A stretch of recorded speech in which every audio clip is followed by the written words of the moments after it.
Went ahead and launched the stream, Jacob, just because I can, because I wanted to.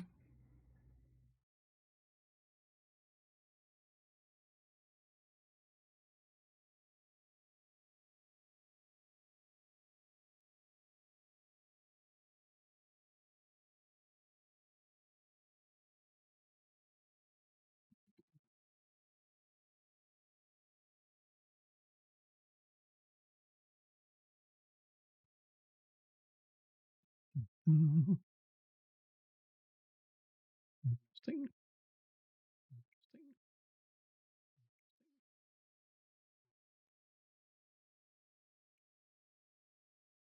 All right. At least we can hear each other. At least we can hear each other. At least we can hear each other.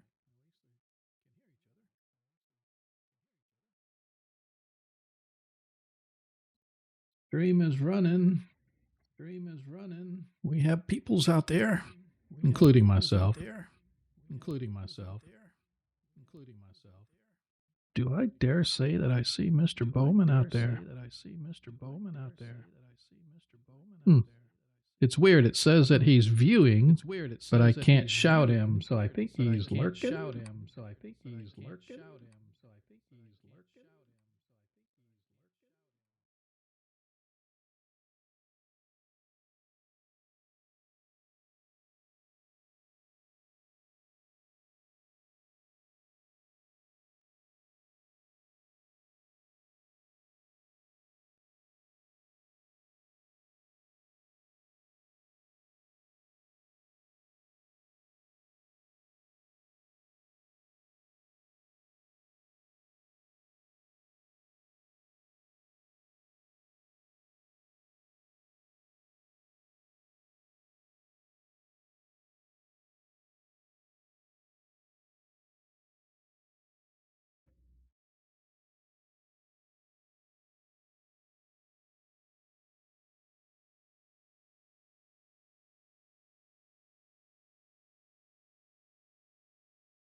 Just bumped you to VIP, Jacob.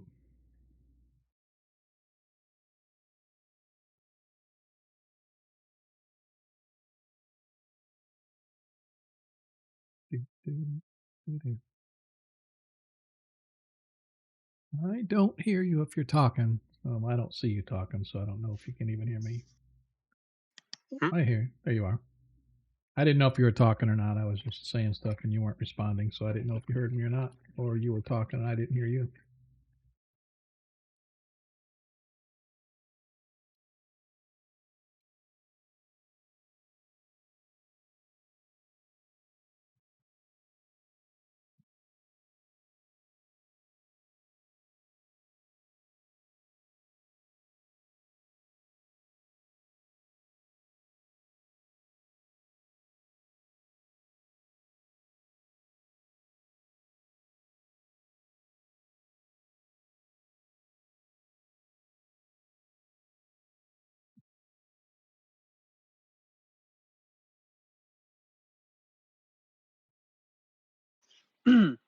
Yeah, apparently I was muted. Um, That's pretty awesome. you're incredibly quiet too, by the way. That's okay. I do have your volume all the way up, but yeah. It looks so stupid. I tested out on the stream and it's coming across loud, so not for sure why.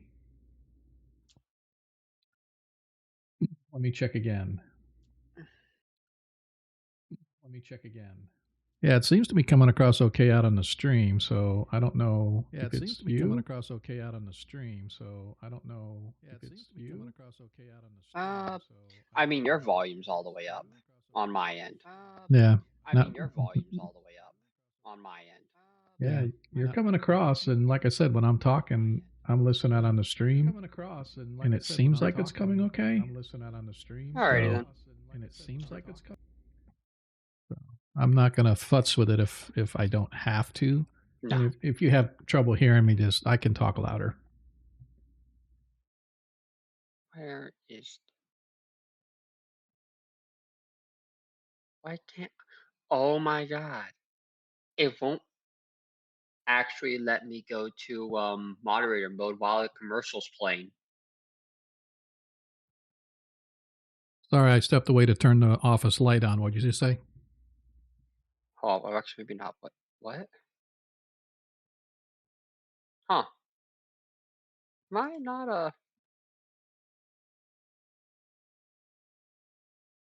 And I'm not a mod on your Twitch anymore? You should be. I made you VIP. Does it take you away from moderator if I make you a VIP?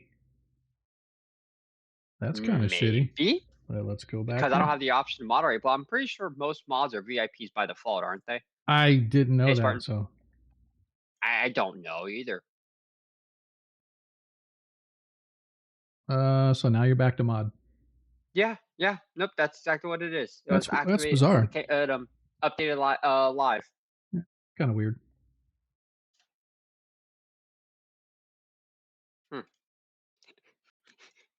I did not know that we couldn't do both, so fuck Twitch.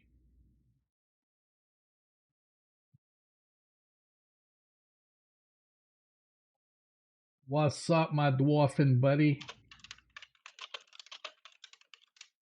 Not much.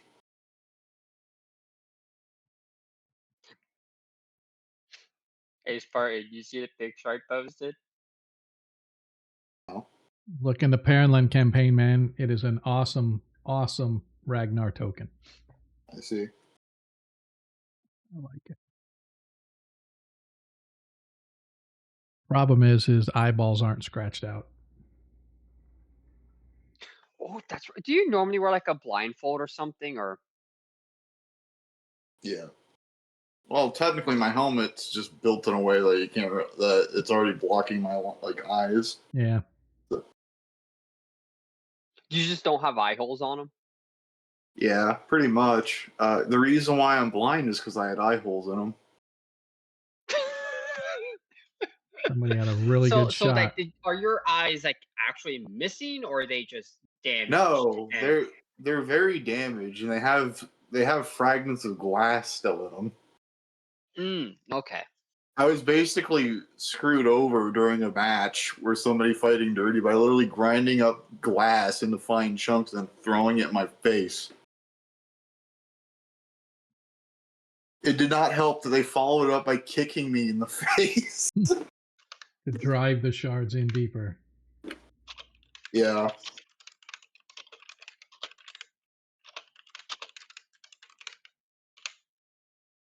All right, so I know we at least have 2 players tonight, so. All right, I don't care if they show or not. Let's launch this thing and see where it goes.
And here we are, I think. Hello, everybody. Welcome to tonight's episode of Agora Quest, our Heroes of Kreistrich edition, of which we have been out for a couple weeks. And Jacob, your keyboard is like really loud when you type, man. You got a mechanical keyboard. We're going to have to put I like, actually don't have a mechanical keyboard. really, you just like super heavy hands. It's like you got 5-pound weights No. on your hands So banging on keys. this is what a lot of people refer. This is what a lot of people refer to as a fake mechanical keyboard. Okay. It's not mechanical, but they take the extra mile to make it sound like one. Because apparently, have a Oh, okay. mechanical keyboard is a sign of status or something like Is that what it is? Okay, so I guess you I have don't know. It status came now. with my computer. Cool. Well, you have status now. Trust me. So no, it's all right. It's just when I'm talking, I get distracted easily, and so I hear the banging in the background. I'm like, what Also, make the sure I heck? type whenever you talk. Yes, that is probably what most people would infer. So just shut up and go back to typing. Got it. Okay. So anyway, welcome everybody to tonight's episode. As you know, I am Sean, your host. Appreciate you guys spending your Friday with us. Those of you that are able to make it. Right now, we only have 2 of our players. I have no idea where Monkey's at. He hasn't said yes or no, although I thought he said yes. And our new player, AK, haven't heard from him, so I'm not for sure. So, Monkey's here. There we go. So now we have 3. All right. So, anyway, appreciate you guys taking time out of your Friday to hang out with us. We appreciate it. It's been a while since we've been here, so let's talk about some things. Don't forget, as you watch the stream, you can earn tokens. You can trade those tokens in for nat 1s or nat 20s. I encourage you to get them into the player or DM early and often, because if they don't use them for this stream, they get thrown away and you've wasted your points. So I encourage you, as I said, to get them in and get them set to whomever you so desire. However, if you would like to help support the stream and want to help a player as well, for every 200 bits that you cheer, crud, where am I? Session notes, house rules, game notes. There we are. For every 200 bits that you cheer, you can grant advantage to the player or, of course, your humble DM. I'm looking for, where the heck did it go? I had everything on this page. Experience tracker. Looking for where all of my stuff is, and I'm like, why don't I have all the nat 1s and nat 20s and all the other good stuff? Where did it go? Did I disappear it? So that means nobody has anything? That's kind of crappy, Sean. But anyway, so you can do that. As of right now, it doesn't look like, I thought people had it. See, now I'm mad because it's like, where the heck did it go? I have individual character notes. I've got the house rules, but there's no page that says anything about their stuff. See, there's nothing on the individual session pages. What the hell happened to my... See, this is kind of scary. It's like I had all that stuff in my notes. I've got it all in my Age of Worm stuff. So something is amiss with my note taking here, and I will find it and figure out what's going on. But regardless, for every 200 bits at your cheer, you can grant advantage to the player or DM. Obviously, if you would like to really help support the stream and subscribe, that's awesome. But we would hope that if you're new here, at least give us a like, give us a follow. That way you can get alerted whenever we go live. Tell your friends, family, coworkers, go all those other people and let them know so we can help spread the word. Last but not least, if you like Greyhawk, like we like Greyhawk, all of our games are set here. Our first edition game on Monday. Obviously, this is our 5th edition game. I also have a 5th edition game that I run on Thursday, but that's my home game and I don't stream that. But they're all Greyhawk. And so I encourage you to go check out the Greyhawk Creatives team page.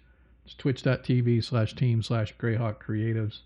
Check out everybody over there. There's a bunch of great Greyhawk content. I encourage you guys to go check all of it out.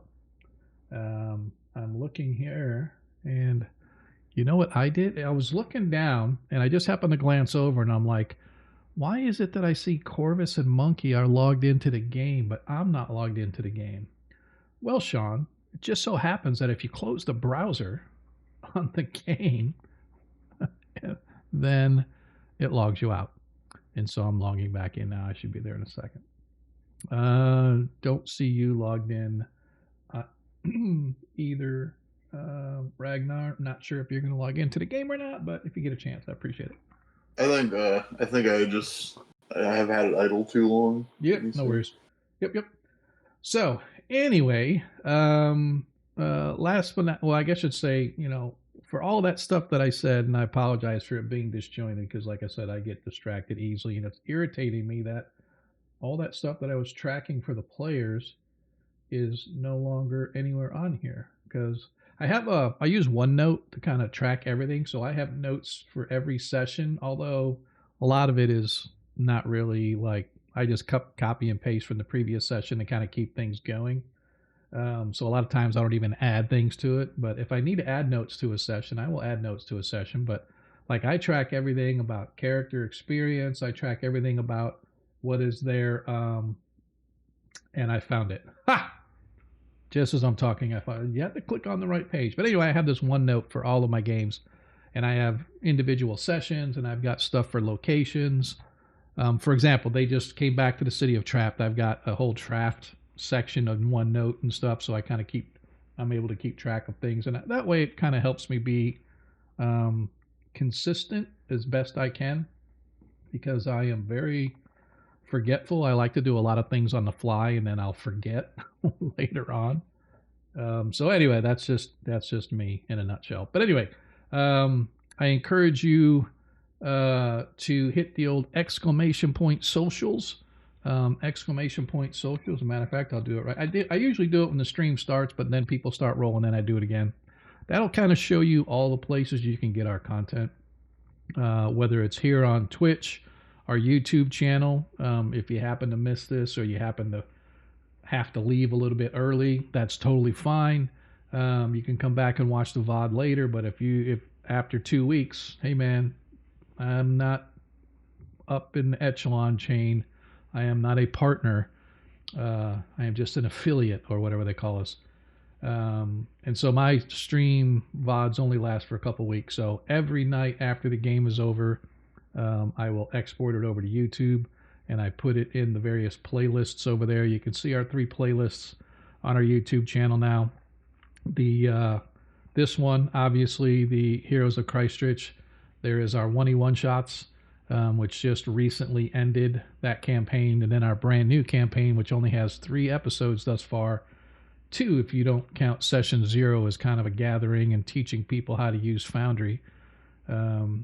We have just started the Age of Worms campaign over there, and that is a 1st edition game. So go check us out if you happen to miss this, or you gotta be cut off in the middle. Another thing that you can do now that Twitch has just added, and they tell me they automatically add it because we have VOD. Whenever we stream, it automatically saves it. So if you have certain settings set up, while you're watching this stream, if you don't want to miss anything, you can pause it, and you can come back and then play it, and it will continue to play. So even though the actual stream has moved on, it's just like watching a movie on Netflix, right? You can pause it and you can come back and pick up where we left off. You can do the exact same thing with Twitch now. So I haven't tested it. I literally just looked at the email right before we started streaming. So that'd be an interesting if people could test that and let me know, are you able to pause and come back and pick up right where we left off, as opposed to you have to watch it live or you have to watch the VOD. You don't get a choice in between. So check that out. And I don't know how that works if you pause it and come back and the stream's ended. Like, can you still watch it till the end of the stream? I don't know. So that's kind of things we'll have to look at, but it's kind of interesting. It is September. If you didn't know that, you get bonuses and discounts, I believe, for dropping subscriptions. So, hey, man, I'm not proud. I'll beg. Come on down. Drop a few subs on us. 100% of what you guys do goes right into the stream itself. Whether it's hosting services, because we do use Foundry, but it's hosted out in the cloud using Forge. It's a great website, although we have had issues off and on. I think it's getting a little better. Foundry V13 so far has been pretty good for me. Even on the 1E game, it's been pretty good. So we have the occasional hiccup, but nothing like we used to have. Like, it was just a shit show, literally. So anyway, let's talk about where we are and what's been going on. Because it has been a few weeks since we have gamed together. We missed a week because of work. Last week I was going to stream, but no, I take it back. We missed a week because it was my son's birthday and I couldn't. His birthday was actually on the Saturday, but he's like, I got plans with my friends.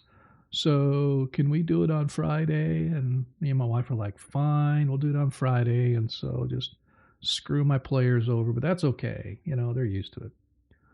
So we couldn't stream that Friday. So I was trying to stream last week, but unfortunately work got in the way. And so, but we're now here back on our normal track. So let's see if we can kind of keep it going. As we have 4 party members now. We have the indomitable Ragnar. We have, we call him AK, but Academy Fox. We have Tarikas and, of course, Nailo, who has been with us from the beginning. So we are at 4 players. I will say probably after this upcoming adventure, I'm going to try to squeeze in a 5th player once again. Because of some of the adventures that I want you guys to go on. It's either that, if I can't get a 5th player, my thought was, why don't we just end the campaign as it was and we start a new 1st level campaign. But I don't know what you guys' thoughts are, but I know you guys love your characters and I don't think you would want to start over from scratch. So anyway, our party, having returned to Traft. I wouldn't mind that, really. But I would love if we were, I would love the idea that it's in the same field and like some of the characters. I know mine would end up going back to Kreistrich and starting up a guild from Kreistrich. Right. Oh no, it would be whatever date this campaign ended, the new campaign would start. And it would still be in Parentland. It would just be 1st edition, right? And so we would just start and just roll with 4 players because 5e is always based on 5 characters, and I always tend to run 5 at least.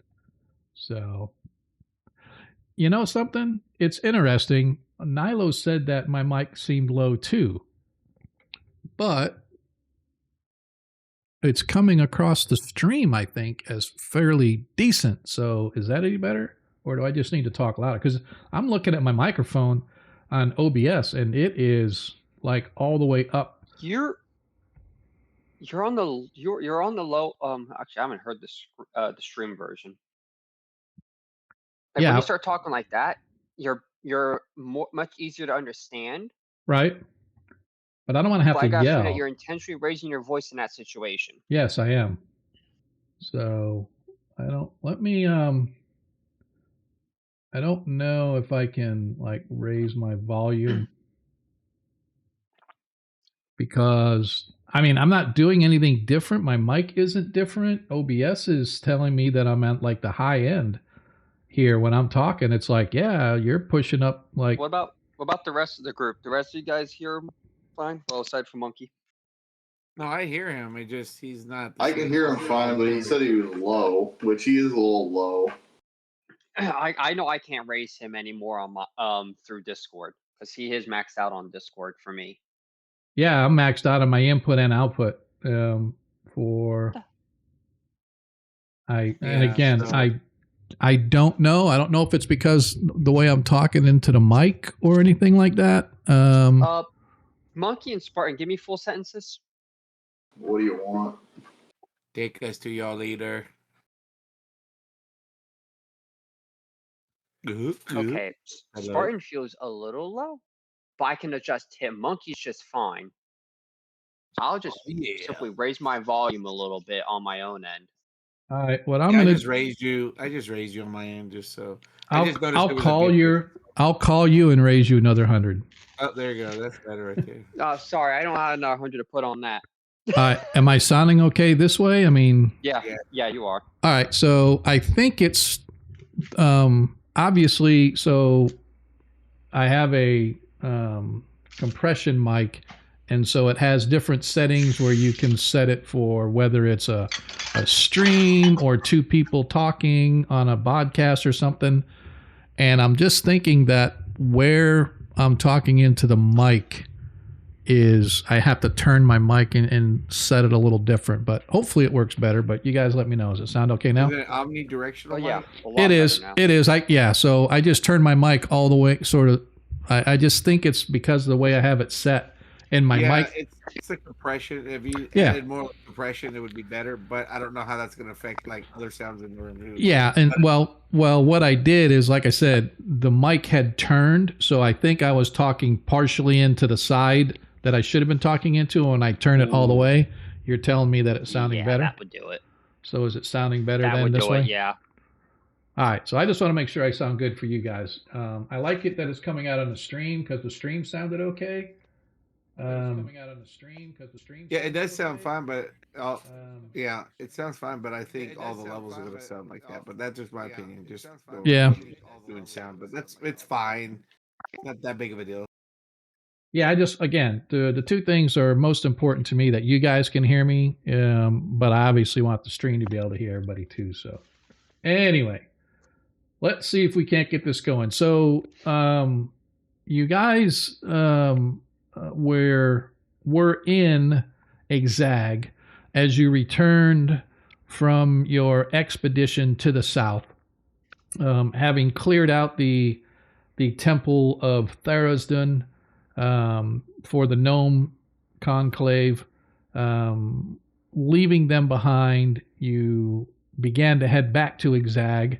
Along the way, you stopped in a small little town and met up with a Cottomafox, AK for short, and investigated this small town that was under a plague of sentient creatures that have been apparently created by a rather wicked druid, and that druid just happened to be a friend of AK's, but because of something that he did or what he did or whatever had happened, he went a little batshit crazy and started creating all of these sentient plants that he was trying to control himself. The first ones were out of his control, and they were very benign and just wanted to live the life that they had been granted. But the other ones that he created were completely under his control, and he was using them to attack people in town and other such things. Well, you managed to put a stop to all of that. Headed your way. Yeah, infected with cordyceps. Yeah. Headed your way back to Exag. And once you were back in Exag, you received messages from Nailo's mother, who apparently is now in Traft, hanging out or living or staying in the district known as Middlestadt. And within Middlestadt, there is the Argolf Inn. That is a place that you guys had stayed previously when you first left Kreistrich and got into Traft. The Argolf Inn was sort of in the central part of town, kind of giving you access to the various districts. And so you originally had stayed there. So you're familiar with the area. Regardless, Nailo's mother said something along the lines of that Fellwind, also known as the Mountain Wind, the white dragon that patrols the upper peaks of the Klatspur Mountains that rain down or run down along the eastern edge of Perrinland. Apparently, this white dragon that you guys had met previously had come down and did a little destruction to Kreistrich and the region around Kreistrich. Apparently, somehow, some way, it had discovered where you guys based yourselves in, and it was not happy with you for some strange reason. And so it went and it laid waste to Kreistrich. How long ago you are unsure, but it took you about 2 weeks or so to get from Exag, passing through Schwarzenbrunn and taking a ship. You guys have finally arrived in the town of Traft, and you have arrived in the docks. And so again, you're not sure how long it's been, because it's been, I looked back, it has been roughly 7 months that you guys have been gone since the last time you were in Traft. And it's been about 8 months since you were in Kreistrich or anywhere near Kreistrich. So a lot could have happened as the summer passed and now the fall is beginning to set in. But you guys find yourselves, as I said, you landed on the docks in the city of Traft, and that is where you guys find yourselves now. And before we get too much into it, I am going to, oops, I forgot to do that. Let me fix this map. It doesn't need the lighting stuff. You guys, this is a district map of Traft. You can zoom in, you can zoom out, whatever you want. What I am going to do, because it has been so long since you guys have been in Traft, literally 7 months of game time, but gosh, it's been probably almost that long, literally in real time. And so what I am going to do is I am going to give a brief description of Traft itself, along with the various districts, just to refresh your brain, just to refresh or to allow any new folks that may not have been watching the stream previously, to allow them to know about Traft.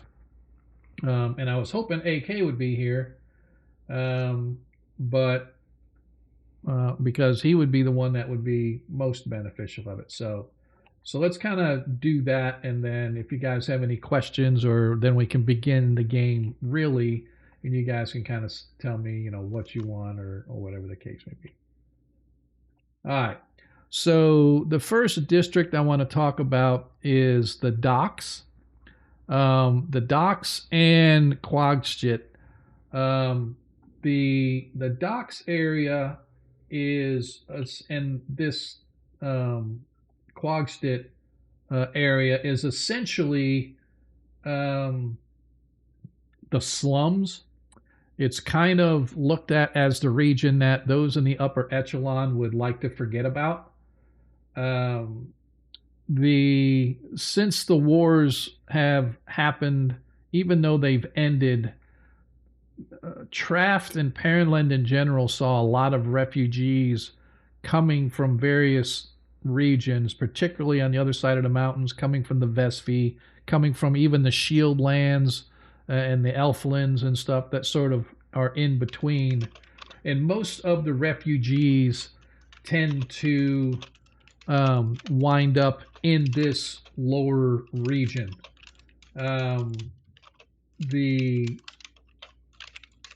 the district itself is there are probably 15 to 18, 20,000 people in the city proper, but that region, particularly the Quagstit, is very, very, very dense with people. The other regions tend to be a little more open because a little more well-to-do, a little more business and merchant class, etc.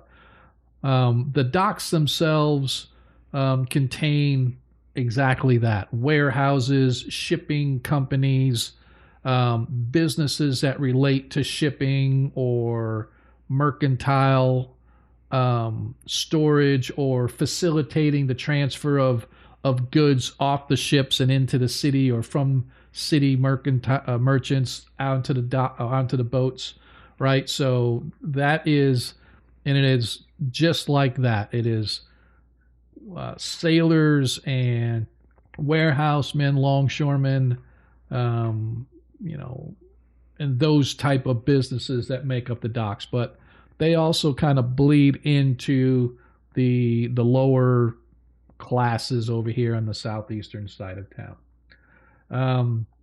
The middle stop where you guys are currently is a sort of the business hub, right? They call it the middle stop for a reason. That's sort of the center of town. A lot of the businesses, sort of prominent businesses and whatnot, try to locate themselves in this region. Many of the shops are open from like the time the sun goes up till 3, 4, 5 hours after the sun goes down.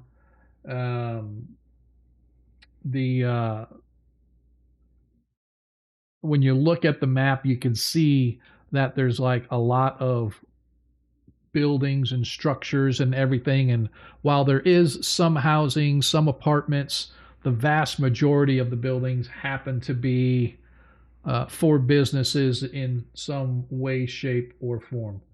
Of course, very, very prevalent thieves guild are probably found in this region as well, just because so many people attend to business or shops and stuff like that. So people always have money in their purses, and you know as well as I do, a good thief is hard pressed to stop himself from trying to pick somebody's pocket. Over in the after Middlestadt, we have a little bit farther up in the left here. It's called Oberstadt.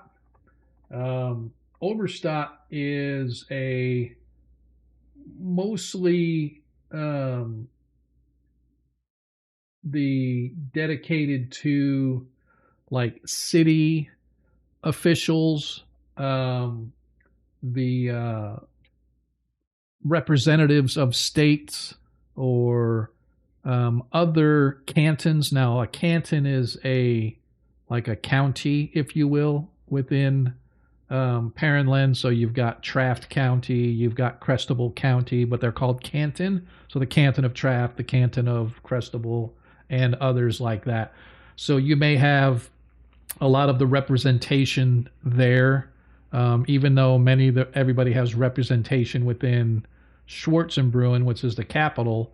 Traft itself has representation here as well. So a lot of your upper echelon businesses or political affiliates, well-to-do merchants, et cetera, are going to be found in that region. Underneath or to the left up there in the green, the Quaghof.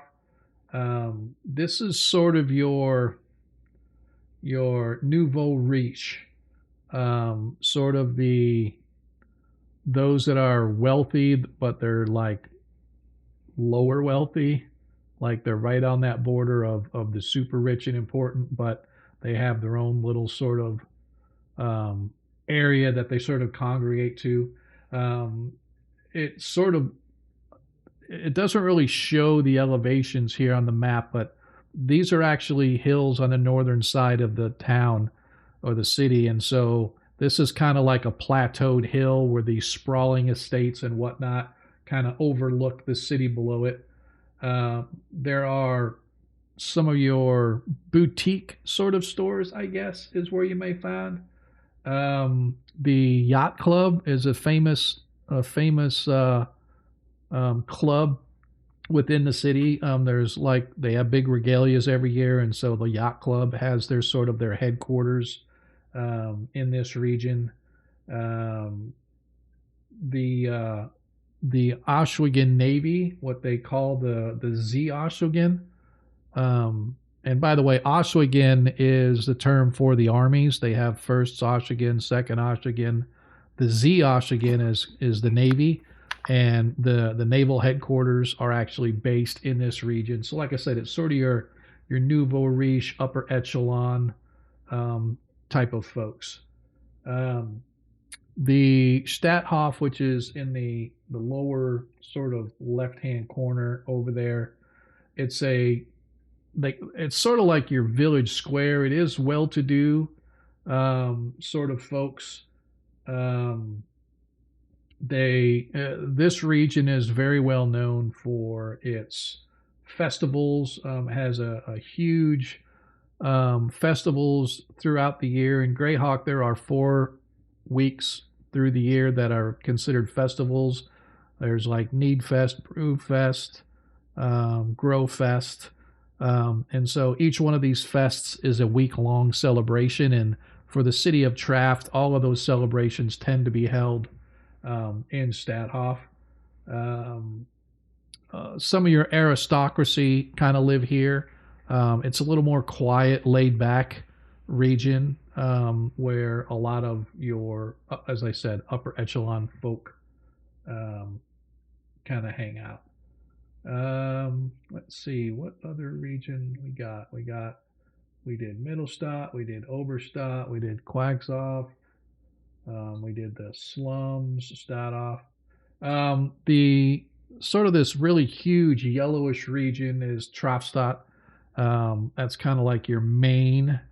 In here is sort of your average, everyday, run-of-the-mill Traftian. Your normal folk kind of live here. Although this does include the gates, the main gates of the city that are right here, and right next to that, there is actually the first Oswego headquarters. The first Oswego is actually known as the White Hart of Traft of Perrinland. The White Hart is considered the first division, if you will. Probably about 500 soldiers can be held in the barracks and stuff in the region. Although during wartime it's nowhere near that, and even now it's maybe half filled with other members of the first Oswego out on patrols or serving in embassies in other countries, etc. But their headquarters for the first Oswego is here in Traft. And of course, your main markets, your typical city markets, are actually found here. And in fact, it's interesting. It's not even in the center. The markets themselves are more closer to the docks and toward Mittelstadt, because that's where you get a good eclectic mix of people buying goods and selling goods, et cetera, et cetera. So the last two, really, the Das Arena, it's just exactly that. There's a large, well-known fighting arena in the city of Traft. They have parts of the festivals there, and other holy days they have big games there, and there's the annual city games are held there as well in the arena. And anybody that kind of lives in that little district, a lot of your folks that work that plays, they also have like playhouses and stuff like that where a lot of folks live. And then up in the Unterstadt up in the north, that is sort of your, what's the word I'm looking for, kind of the collegial and artsy. You've got various guild houses, you've got gardens and whatnot. There's a small contingent of gnomes that sort of live in this region. So that's kind of your like I said, collegial, colleges and guilds and other such thing. Very much like the Unterquagshof. This is sort of where even though you got the collegials and other playwrights and things like that up in the north side, toward the center that's closer toward the palace, this Unterquagshof is a well-to-do area, but it's more geared toward your clerical and wizards guilds and magic and stuff like that. Those sort of bards colleges, things like that, are more toward here because they're closer to the palace. But anyway, I just kind of wanted to give you guys that overview as well as the overview for anybody, because it has been a while since we have been in the city of Traft. And I know that was a lot, but players, you guys got any questions about any of the stuff that I talked about? Nobody?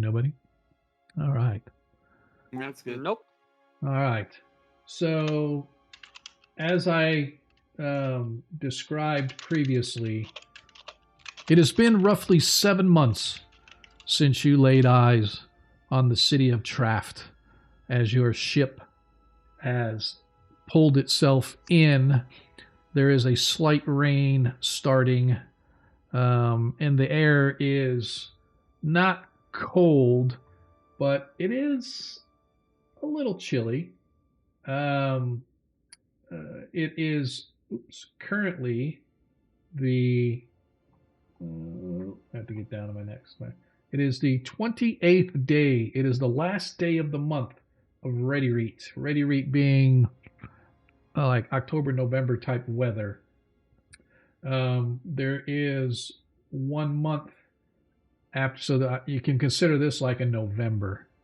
And so the weather is windy. There is a slight drizzle that doesn't make it feel any better. The temperature is actually relatively cool, probably in the mid to low 40s, as you guys step off your vessel onto the docks, entering once again into the city of Traft. You are met by watchmen who take your names, where you're from, and what your business is without incident. And they allow you to enter into the city. Now, the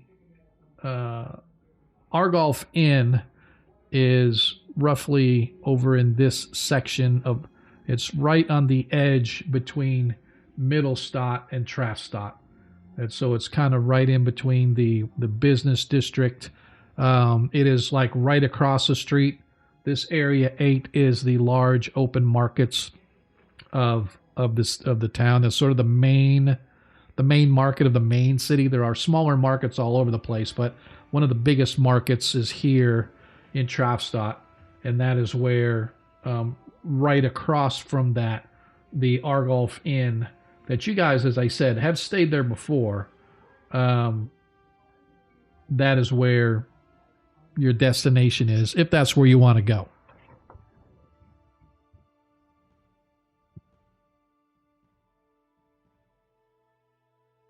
Or not. Let's see. First, Nailo needs to find her mother. We have the Argolf Inn, and we know where that's at. She's gonna look to the group and I don't know what you all want to handle today, but I need to speak to my mother.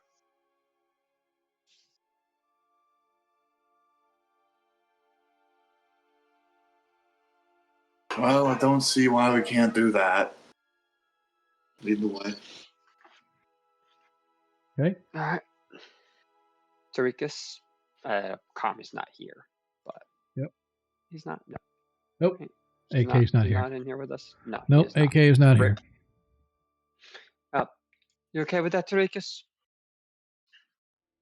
I'm sorry, I got a disturbance. What I missed what's happening. I'm sorry. There's a disturbance in the force. Yes. check it out. She says she's not sure what the rest of you all need to do, but she needs to go speak to her mother before anything else. Oh yeah, that's fine. I'm just gonna resupply if I get a chance to. Okay. Okay. That's Well, about when it. you're finished, we'll be in Argolf. You remember that's at Tarikas? Yes, I do. Before I I know. forget, well, first of all, what supplies are you looking for, Tarikas, specifically?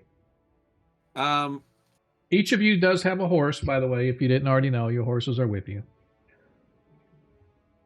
It would be food before anything else, I think, because we went through a lot of food just to get here. I'm opening my character. Hold on. Okay. And the reason I ask is because right across the street from the Argyle Inn is the markets, right? So you can get, unless there's something esoteric that you're looking for, pretty much anything that you want to buy is going to be in those markets, which is area 8 on the map if you're looking. And so it's literally, that market is right across the street. Just to the west of the market, across the street, there is the Argolf Inn, which is where Nailo's mother said she was staying. Yeah, I'm just looking for either what they have, if there's any anything of healing components or holy water, really. Okay. I got enough rations. Okay. All right, cool. So moving yourselves off the vessel, you follow the main roads leading up to the Argolf Inn. Takes you guys maybe half an hour tops from exiting the boat, grabbing your horses, bringing your way through town. Let's say an hour. You guys are able to, as I said, reach the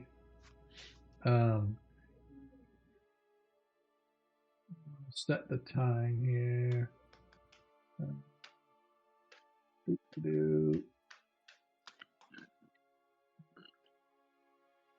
I need to set that.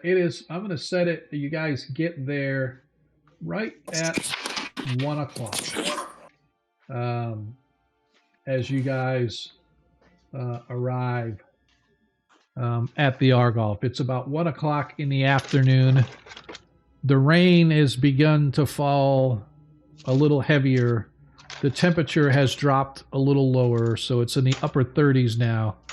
As you see the prominent marquee sign swinging back and forth as the heavy winds gust through the buildings and the alleyways, causing the sign to sort of rattle and shake.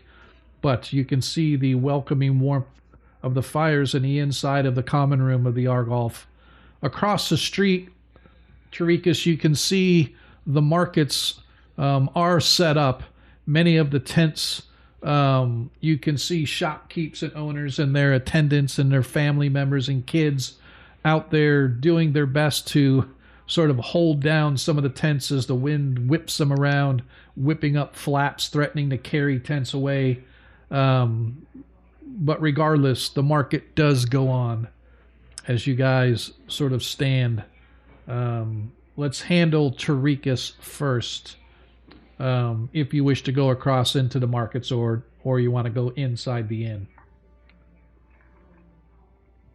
I'll go to the markets first. Okay.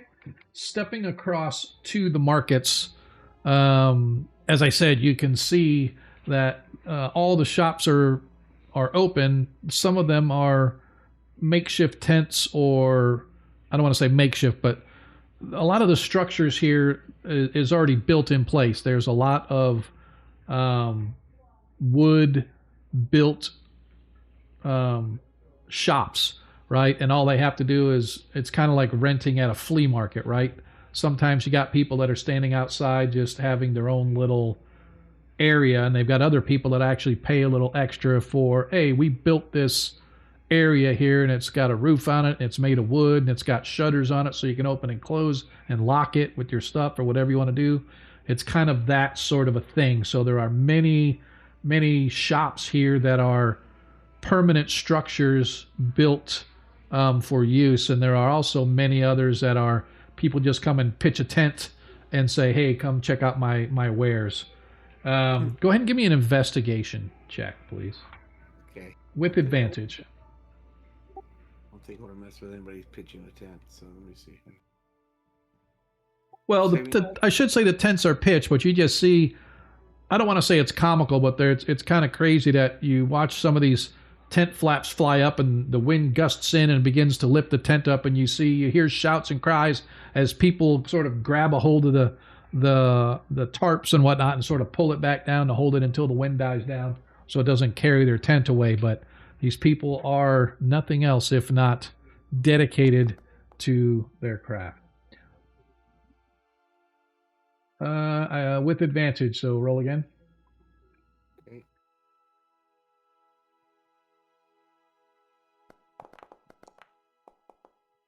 All right. As you move your way through the market, some of the market's wares do catch your eye. There are those that sell what they claim to be potions of healing, as well as blessed water, if that's what you are looking for. The ones in the tent, I just wanted to say the ones in the tent seem like they're more like travelers, right? Not like permanent people. So it could also, well, I don't know about travelers, but probably it could be that they just don't have the money available to rent, or there's no space that they're able to rent a permanent structure. And so you can see some of them are selling like handmade things, like handmade clothing, knitted scarves. You could see some like glass blowers, have various knickknacks, wind chimes, crafts and stuff. There are some that look like they're farmers that have their goods there, like their vegetables and stuff like that they're attempting to sell from their tents. It is difficult because of the wind, but yeah. I just thought maybe most of them would be scammers, kind of like more likely to, rip you off and say, That's quite possible. Anybody could be a scammer, but yeah, the reason is just because there's probably, you can look and see, you could tell that, hey, there's a farmer and his kids and his wife are there trying to sell, corn or beets or potatoes or whatever it was that they're farming, and they've got their baskets out there laden with their tomatoes and fruits and other things that they're trying to sell. They just happen to be doing out of a tent because either one, they don't come here that often to warrant renting out a permanent structure, or two, maybe they just don't have the money. But at the same time, there are others. It's quite possible that they could be scammers, but that is a decision you have to make. So, as I said, you do find there are a couple of places that sell what they say are potions of healing as well as blessed water. All right. Well, I'll approach those establishments that offer either or both. As you step up, this old woman has several vials sort of set out in this little container, holding them in place so they don't roll or get blown off of a table. And she cracks a smile as her skin is leathery as if she's been out of doors quite often. She has a silken scarf half hiding the top of her head and tied loosely beneath her chin. And she smiles a wide smile. Good morning, great sir. You have a keen eye for quality, I can tell. What is it that you wish from old Mira today? Is it perhaps some salve or some balm for your skin, that it might be healed from the burning of the sun? Or perhaps some cream that will aid in the drying and the parchment for those who spend extra days out of doors? What is it that you look for specifically that old Mira can provide for you this day? I'm looking for something to replenish my health when I am about to die. Oh, you seek something of an apothecary tincture, I see. Well, of course you have come to the right place, good sir. I happen to have just these two made just the other day. I have been holding them, waiting for just the right person to come by, someone who I can tell has a discerning eye and a need for such items. I can provide these for you for a mere 30 gold coins apiece. Well, that depends. Did you make these? Of course I made these with my own hands. Everything here you see is made fresh by old Mira. And you look around and you can see she has things like ground coffee and teas, as well as other, like, what labels appear to be like love potions or healing, soothing balms to heal like burnt skin. And as she described, she has like oils to sort of replenish the dryness of skin, things of that nature. But she sort of pulls these two little vials that she has from behind the table. They weren't prominently displayed anywhere.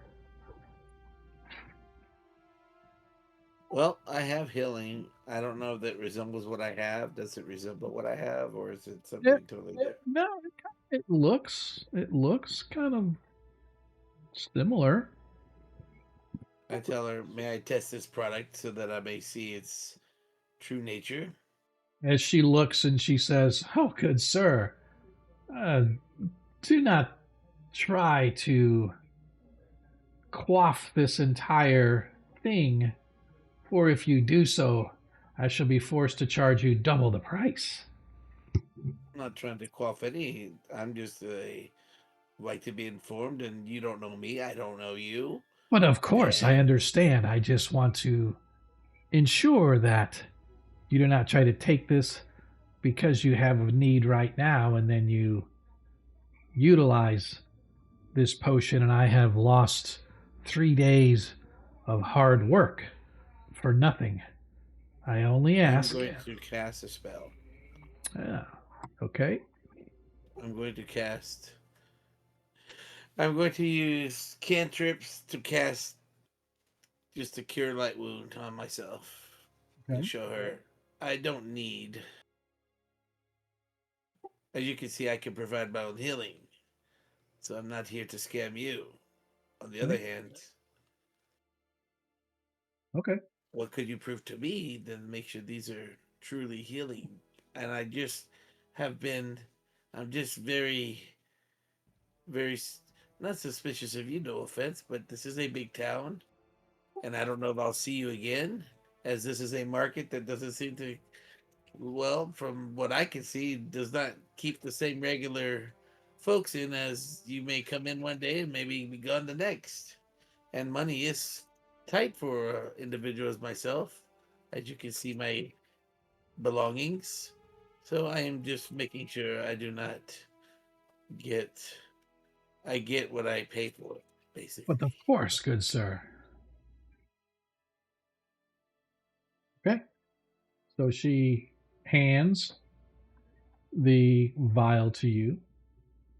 Please, by all means, check how you would. Can I injure myself or something and take a zip or something, or what can I do to? So, Can I do? Typically, I allow just a sip will tell you what a potion can do, or an identify spell, either or. Yeah, I don't have identify, so she has identify. I don't know. I mean, with a investigation on it, or any No, you just so if you sip it, if you insight. You could definitely give an insight check to see if you think she's lying to you. You can do if you sip it and do an investigation check. I'll allow that way as well. So however you want to go about it. Well, let's do a insight that way. Okay. It's not as an insulting. Okay.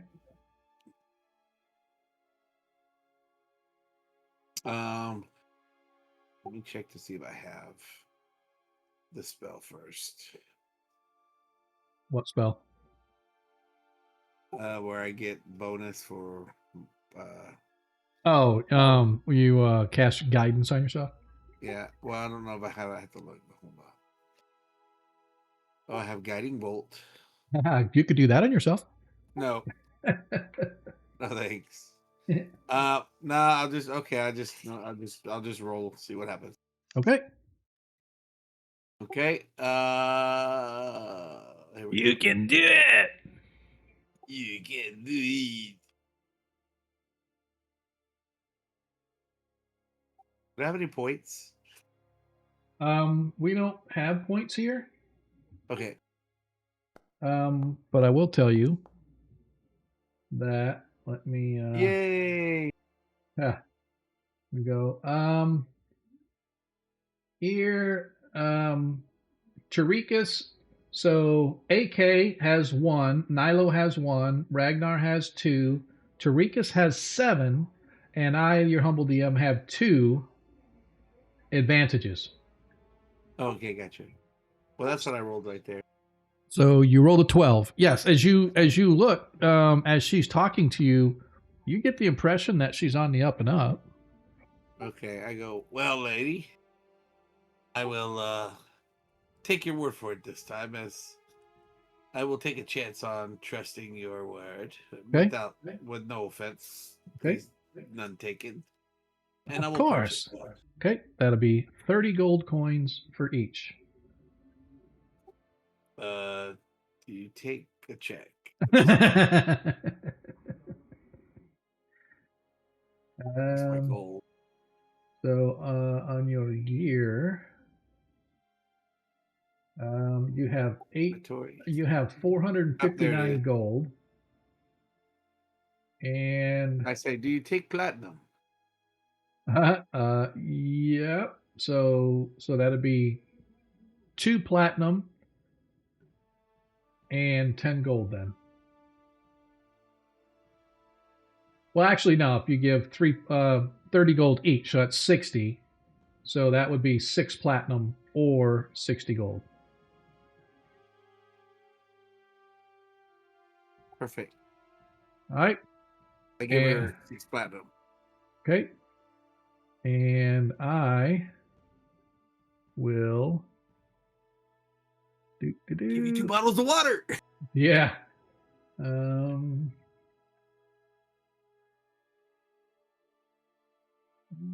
going to drop 1.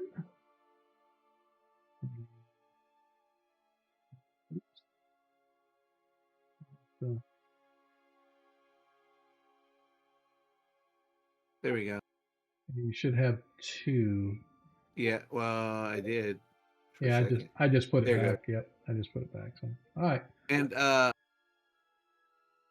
just tell her, "Thank you, good lady." As she, you are always welcome, priest of the cudgel. Old Mira will be Mira. Mira, okay. I shall remember thee, Mira. And I shall remember you, priest of the cudgel. I knew that you had a discerning eye, and you are always welcome in my shop. Well, we of St. Cuthbert's cloth are like that, which is why we are so great. Haha. Yes, I suppose so. And she then greets another customer who comes to her shop, bidding you good day.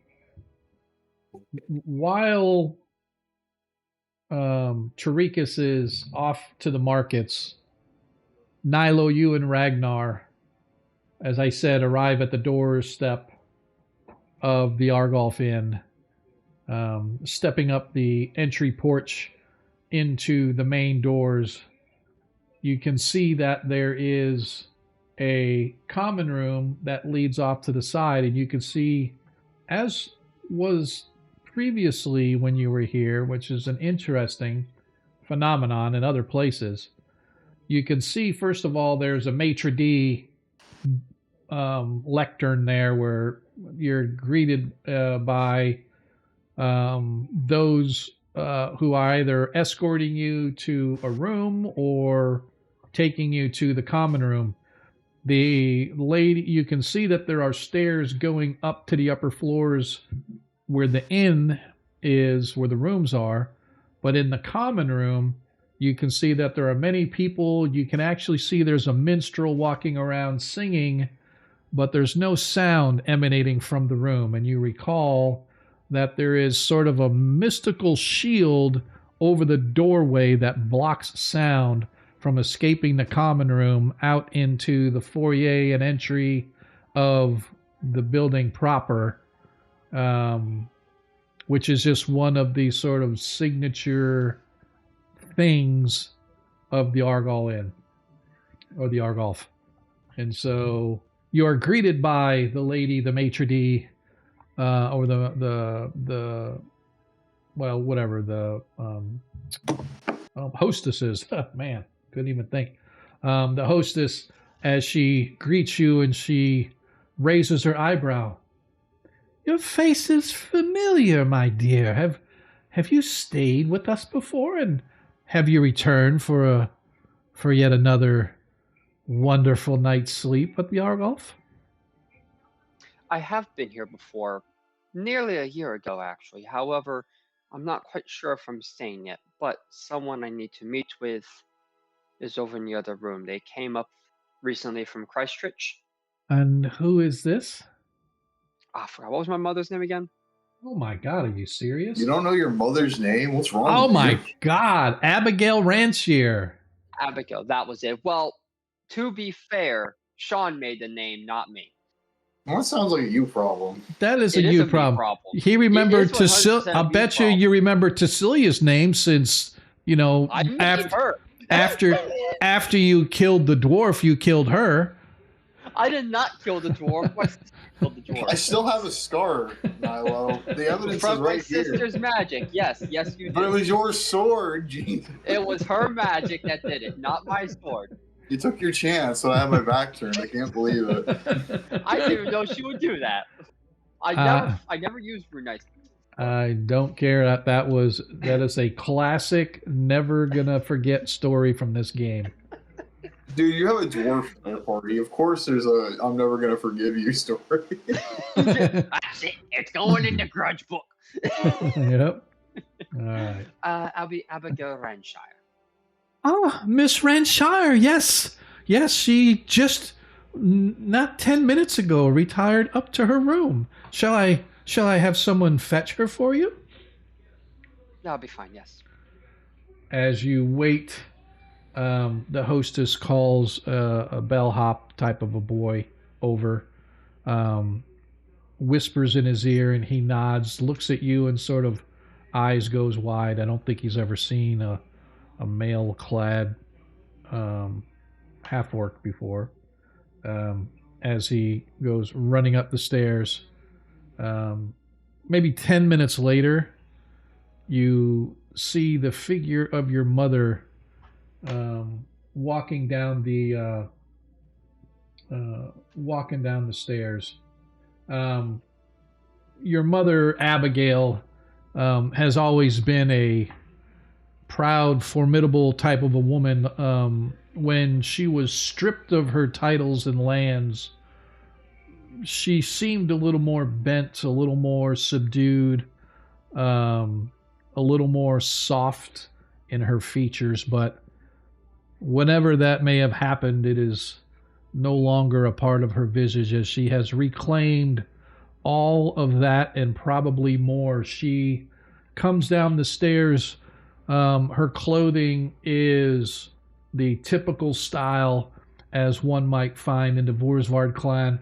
It's redishes and blacks sort of intermixed, although she doesn't wear the banner or the badge or that typically like a sash or something that may have the emblem of the Vorsvard clan. She does come down wearing very proudly her signet brooch, indicating that she is one of the Scantegular, which in common tongue means the shame criers. The shame criers were the women that went to war with the men, and their goal was to shame the men, such that it would fire them up and getting so pissed off at the women that they would take their anger out on the enemy. And your mother was like one of the top scontegular of the clan. And that was her station and title, and it carries with it great weight. It is a very honored position within the clans for the women to go to battle with the men, and their sole purpose was to fire up the men, to drive them batshit crazy, and they would take it out on the enemy. And so your mother has reclaimed that. Interestingly, she's not alone as she comes down the stairs. With her is a half-elf that you recognize immediately. Kreistrich von Wursvard was a half-elf that you sort of grew up around.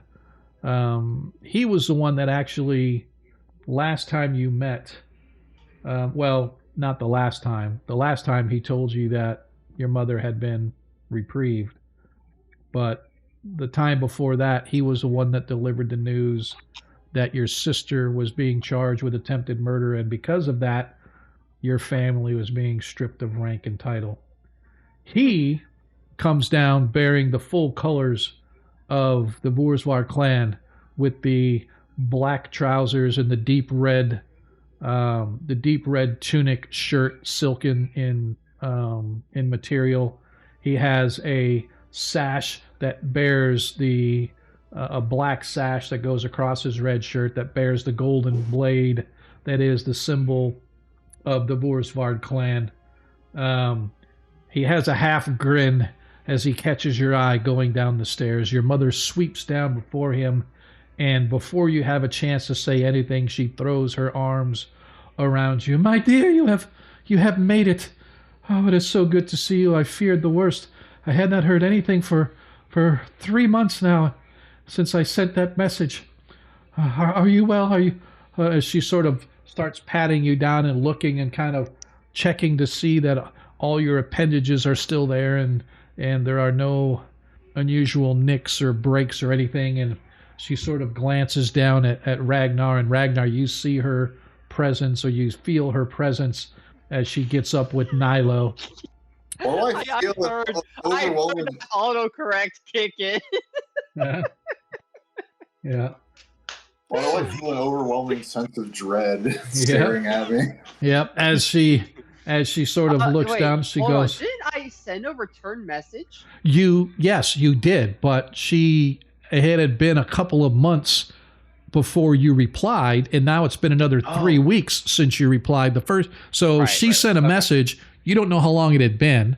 You returned the message. Now you find out that it was 3 or 4 months ago she sent the original message, and now it's been, 3 weeks that you guys been on the trail from Exag to get here.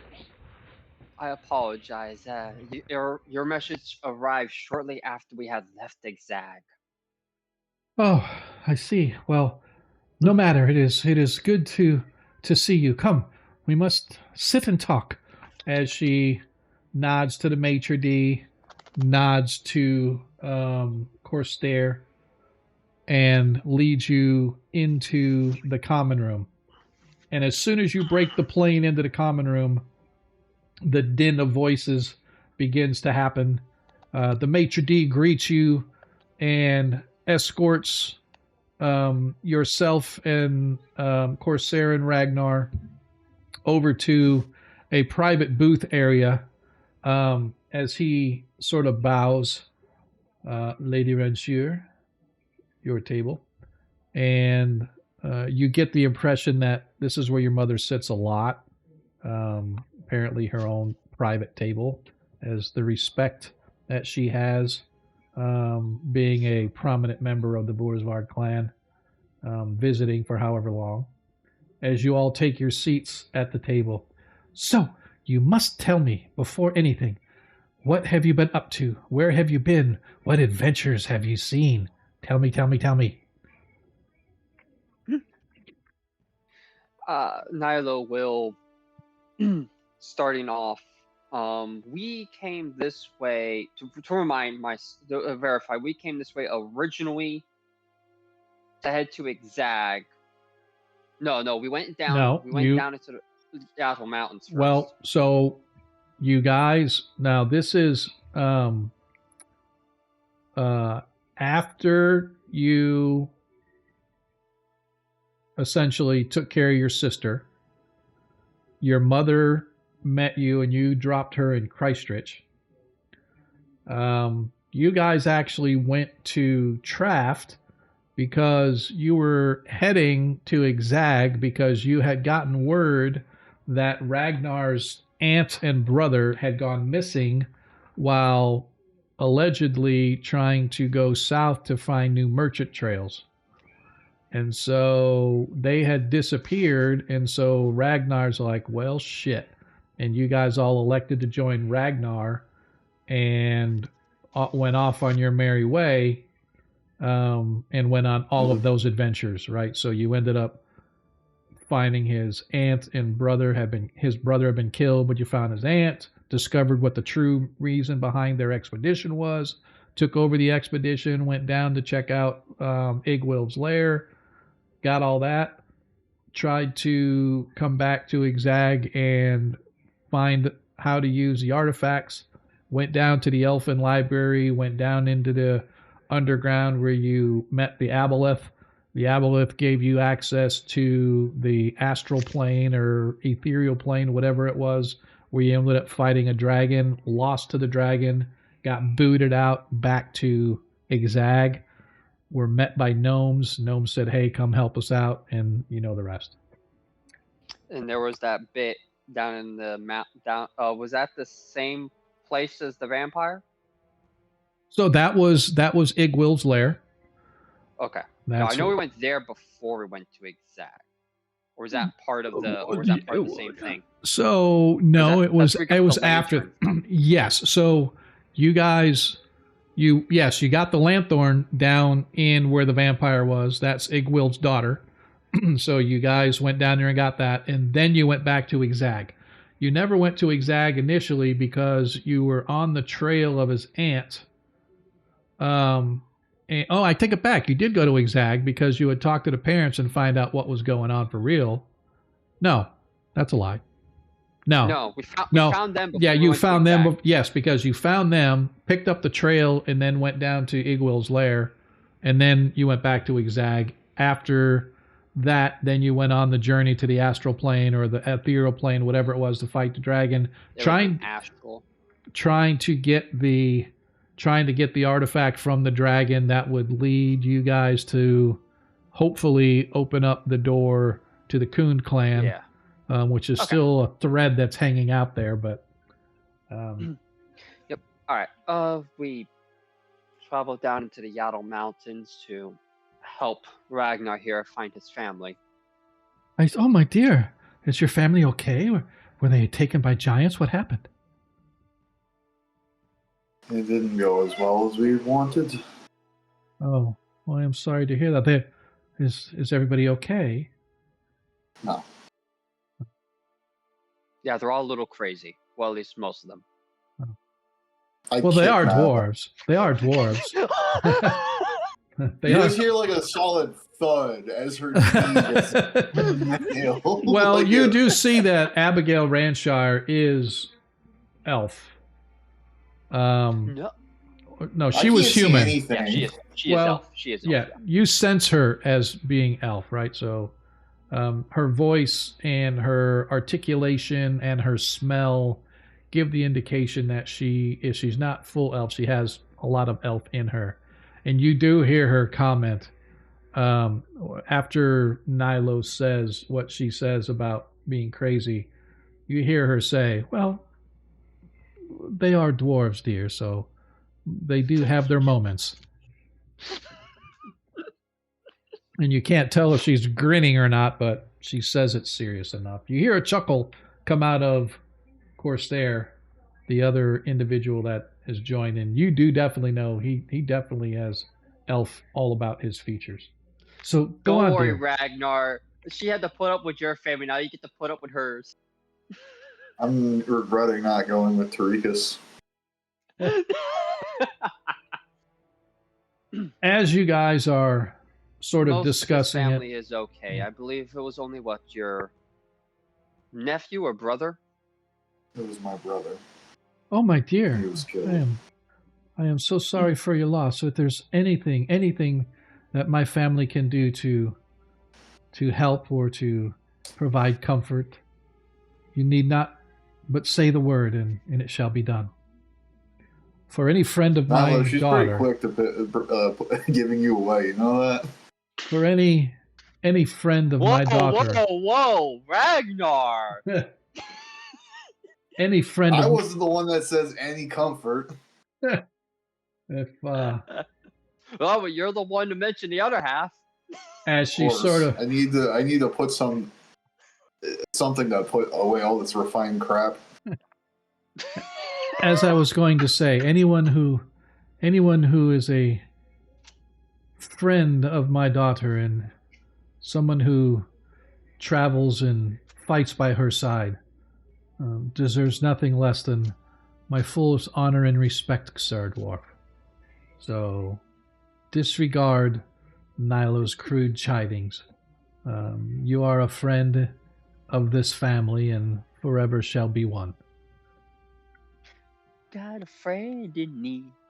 So, anything else that you wish to continue on? Then we journeyed back north to Exag. And then you came here then. Yes. Well, after there, we got called away to go help gnomes. There was a giant. Giants. And, what was the other creature called again? They weren't goblins. They were Nashers. Oh no. They were well, you had gnolls and you had Norkers. Norkers, that was it. It was an infestation of Norkers and gnolls led by some giants. Ooh, that sounds horrible. Did you take an army with you? No, we snuck in the back and hit them a couple of times. Hit him from the front, hit him from the back. You were always a smart, strategic warrior, my dear. Well, I am glad you are home. I got better. I am glad you are home, and I'm glad you are safe. Although I fear... I'm not home yet. Well, this is the reason that I sent you the message. The Elwind has made its presence known again in the mountains. And unfortunately, it made an example of Kreistrich whilst you were gone. I do not know how it learned. I do not know how it found. But somehow it knew that you had friends and had a home in Kreistrich. And one night during the cold, when the wind was blowing high at night, it struck and it destroyed much of Kreistrich. It is fortunately being rebuilt in some places, but your home is no more there. I barely escaped with my life. If it were not for your friend, the young girl that runs the tavern or the inn, if it were not for her, then I don't know. You're saying it attacked the town because of me. I don't. I was there, but it all happened so fast, and we hid in the basement of the inn, and there were others that heard it screaming, crying out. I don't think it called you by name, but it said, "Where is the wizard? Where is the dwarf? Where is the orc?" they owe me or something like that. I don't know exactly what it was. I knew that was a bad idea. Yes, Our artificer, Sog, Pavisco. Sog saved us as well as some of the other townfolk, but several were lost. Many of the buildings were crushed under its weight, and its deathly, its breath froze many where they stood, turning them to statues that it then stomped on and crushed like icicles. Yeah, it was hard, and then it left, and they say that it's waiting for you to return what you owe it, but I don't know what it meant. What did you take something of it? No. Early on, before we left to go find my sister. So I don't remember exactly when. It was actually when you were coming back. Oh, when we were coming back. Yeah, when you were coming. Yeah, on the way back, you were coming over the mountain pass toward Tinkerholm. Yeah. And you met it in the pass. We were on our way to Tinkerholm, and we were going through the pass, and it stopped us and demanded payment. Now, we had no money. We did not have enough money at the time to give it the payment that it wanted. So Pavisco whipped up 3 additional magical items to pay its toll. The problem is those magical items are only temporary. But it appears it is targeting the group instead of just him. It is. I'm sorry, my dear, but it is not a good sign if a dragon knows who you are. No, I'm quite amazed it knew where to find. Well, knew where we lived, where I lived more specifically. That's not my keyboard this time. That's me. Okay. I gotta defend myself. Sorry. Let me turn down my gain a little bit so I don't pick up myself. Well, either way, if it's going to make itself known, it'll be a problem. Would I remember how much it was demanding? I know it was demanding a magic item from each of us. Yes. Or a complement of coin instead if we had that. I do not recall, but we could always go find the session and figure it out. Okay. So, got 2 options here. I could collect some items with the coin we've amassed to pay it off that way. I could find Pavisco and offer him up as tribute since it was his idea. That's a great idea. But he has his own problems to deal with. I'm pretty sure he's in the White Mage witness production right now. Yeah. Yeah. God damn it.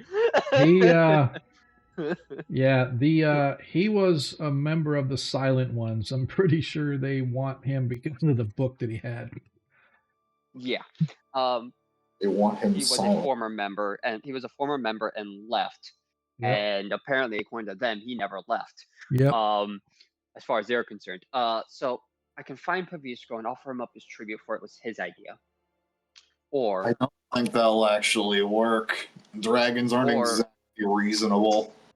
We get some extra manpower and go kill the damn thing. We have to find where it lives. All we know is it lives in the mountains. We don't have to find where it lives. It'll find us. If it's finding us, we're not going to stand much of a chance. Not in open combat.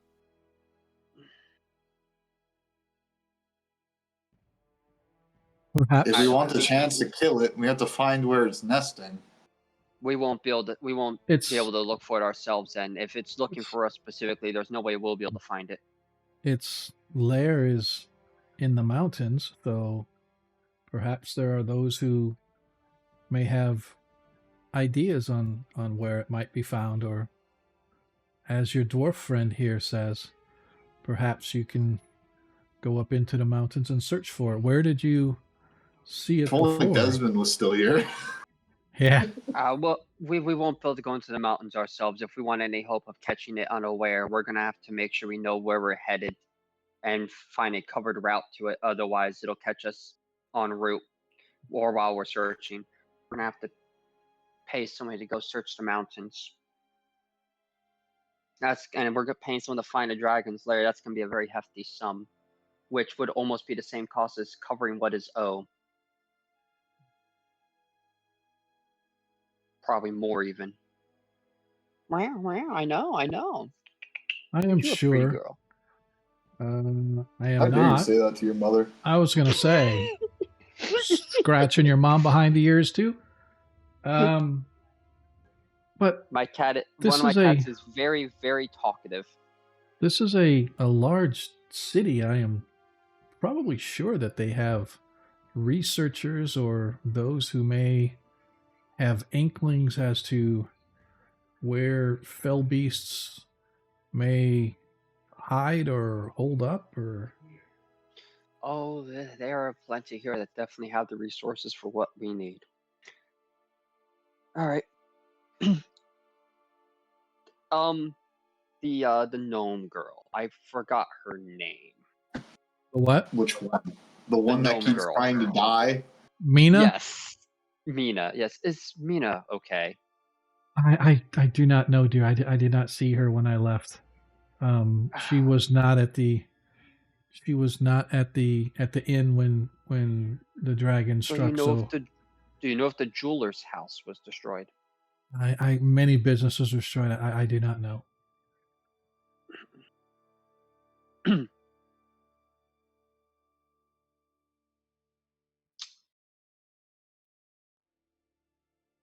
For all the crazy things she's done, that would be really sad if it was a dragon that killed her instead of one of her own inventions.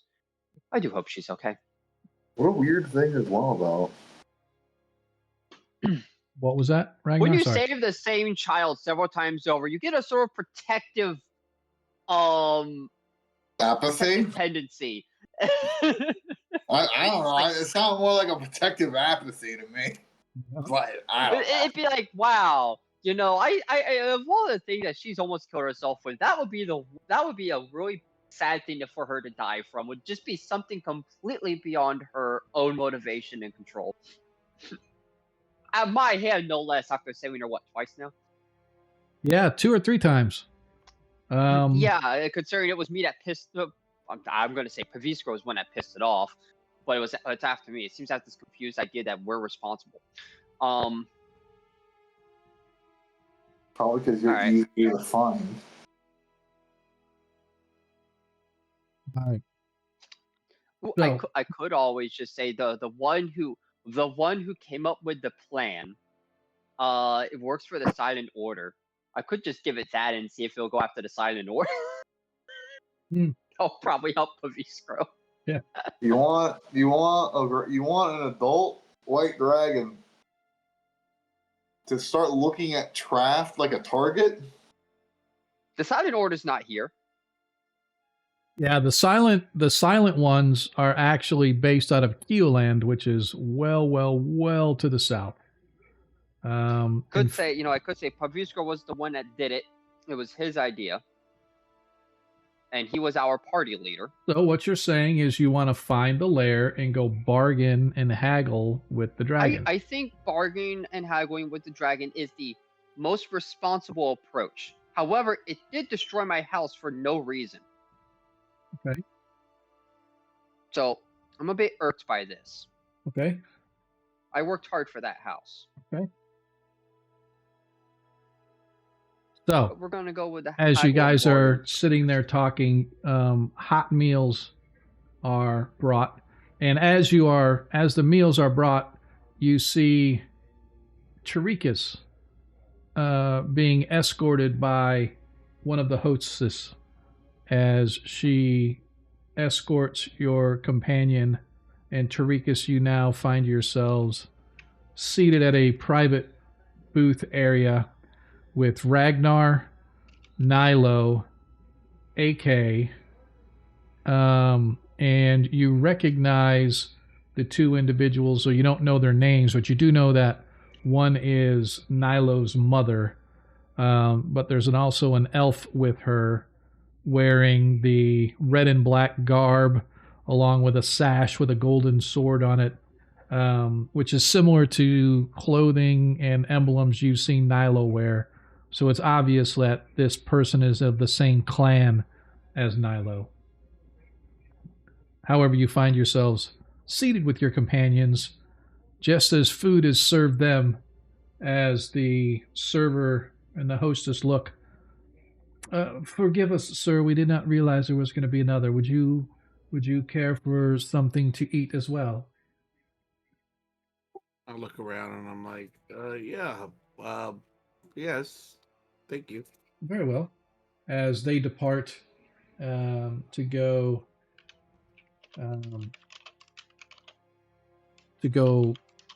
make your meals. So, tell me, what is your plan? Oh, very exciting.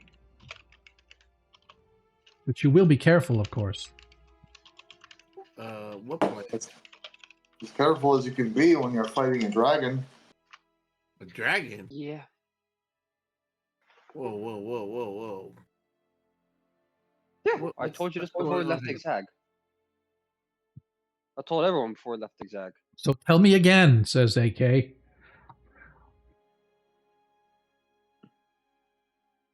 The dragon attacked Kreistrich. It's gone. The house is gone.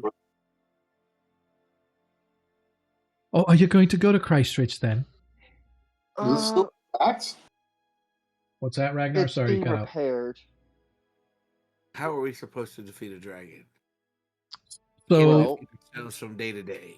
So quickly, Ragnar, as she explained, the entire town wasn't like leveled. There was a lot of damage. Many of the buildings were destroyed under either the dragon's breath or its mighty tail, or just literally pouncing on them. Wait, heat of its breath? What's that?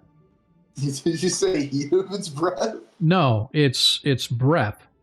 It destroyed many of the buildings with its icy breath, with its tail, pouncing on buildings. Heat. I'm like, are we getting punked? And this is like an albino red dragon this entire time? Oh, dude, why did I not think of that? That's my GM did that to us once. It was hilarious. Awesome. I did throw at the party once an albino crocodile that ended up being like 30 feet long, and a lizard man shaman had been injecting it with troll blood, so when they thought they killed it, it actually regenerated and attacked them again. Wasn't that the same? Yeah, it was. The Sargasso pit. Don't recall if the Sargasso pit was there, but anyway, bottom line is, much of Kreistrich was destroyed.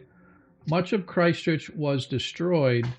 However, as she explained, it's being rebuilt now. It is a mining town. There is money to be made there, so the mines are going, and so they're rebuilding. But probably it's been like 2 or 3 months, so probably many of the buildings have been partially, or at least partially restored. But yeah. Either way, we can't go back right now. If Fellwind is actively looking for us, that means he is watching for a group of this composition. Well, I can tell you that he hasn't been seen since he destroyed our town. Dragons are magical creatures, and and a dragon in their native place is more than capable of watching something without being seen. This was possibly true. Anyway, if he wants us, he's watching the roads. It's quite possible. Perhaps you just go with the mine wagons that go every week. So it's a possibility. I want to get somebody to survey the mountain first, or figure out where he goes. We also need to get extra people, just in case. Okay. So, What do we want to do now then? As you guys spend Sleep. a little bit more time, so you're going to go ahead and take a rest then? Yeah, she's gonna go ahead and rest now. Spend the evening with the mother, rest, and she'll worry about what she needs to do the following day. But her first goal was to see if there's any data on Felwyn, going back through the history books. So you're gonna do that tomorrow, or you want to do that today? Yeah, she's gonna do that. I believe it's evening right now, correct? So right now it's probably about going on almost 3:00 in the afternoon. Oh, in the afternoon. So it's not like majorly late, although it is a little late. Okay, well, no, maybe she'll go do the research now then. Okay. So as you guys spend a little time eating, and where do you want to go to, like, how you want to do this research? I believe Traft had a library, if I recall. Okay. Let me I'm gonna see. go there first, looking in the history books to see if I can find. I already know a lot about dragons, like basic stuff about dragons. It's a white dragon. It has ice breath. I know that fire works against it. Ice doesn't. I know they're. I don't know. I don't know if this one is resistant or immune to magic, so I need to find that one. But first things first, I'm gonna look through the history books to see what the sagas have to tell about it. But the poems, the epics, the sagas, what do they speak about it? Because there's always a bunch of stuff in there, usually exaggerated. So, I don't know if it shows it on here. Let me see really quick. I don't. It doesn't. It does not. Okay. Nope. So from where you guys are, no, it's gone. What? For the longest time, I had renamed the Gnome Garden to the Gnome Depot, and it was there session after session after session. Where'd you rename that at? on the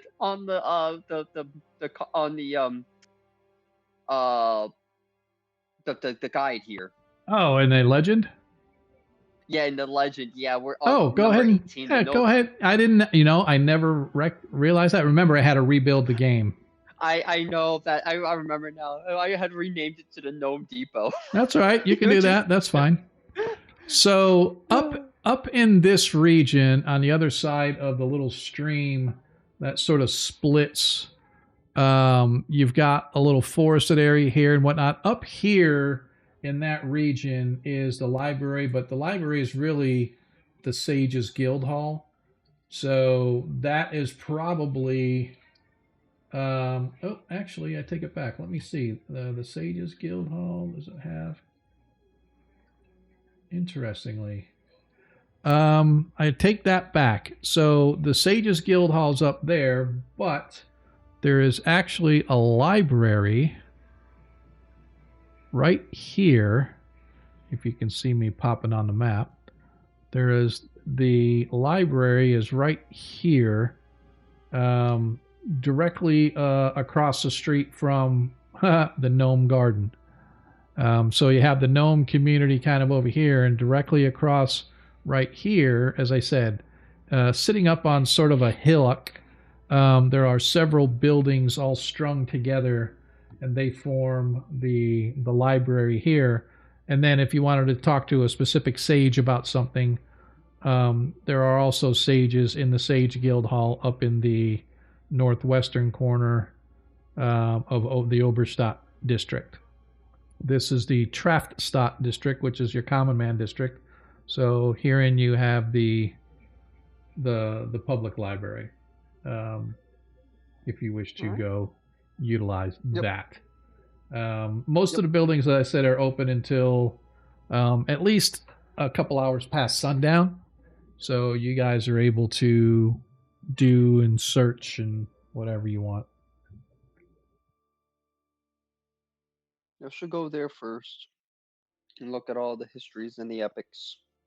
Right. And she'll pay for scribe service. Okay. So anybody else want to do? Oops, sorry, sorry, folks. There we go. We're back. Yeah, I accidentally closed the map. So anybody else besides Nailo want to do anything? I don't really have anything specific since this economy doesn't have a lot of magic item trade and stuff like that. So Right. probably just stick with the party. Yeah, I'm just gonna look up stuff that might deal with how to bury a person after fighting a dragon. Okay. How to bury a person after fighting a dragon? Usually, you probably don't have to bury him because the dragon will just finish it for you. But yeah, it's possible, I guess. All right. As you guys spend another half hour or so after they bring Tarikas his meal, you all finish your meal and you bid Abigaile Ranshire adieu, and you begin heading your way up to the library. As I said, the library sort of sits. Come on, why is this not? Let me drag it. There we go. As the library sort of sits up on a high shelf region, kind of overlooking the gnome community off to one side, but there is a large set of buildings are around it. Up on a even sharper hill, there are houses and whatnot to look down, but this large structure right there, this bluish kind of structure, is a massive, looks like maybe an old mansion house converted into a library, but it is a library nonetheless. And you see people coming in and out, and as you enter into the place, it is normally a silver piece for every hour of research that you want to do, but with the scribe service, the cost jumps to a gold per hour that you wish to sort of do your investigative research. Yep. And that means I roll investigation at advantage, correct? Yes, that is correct. Okay.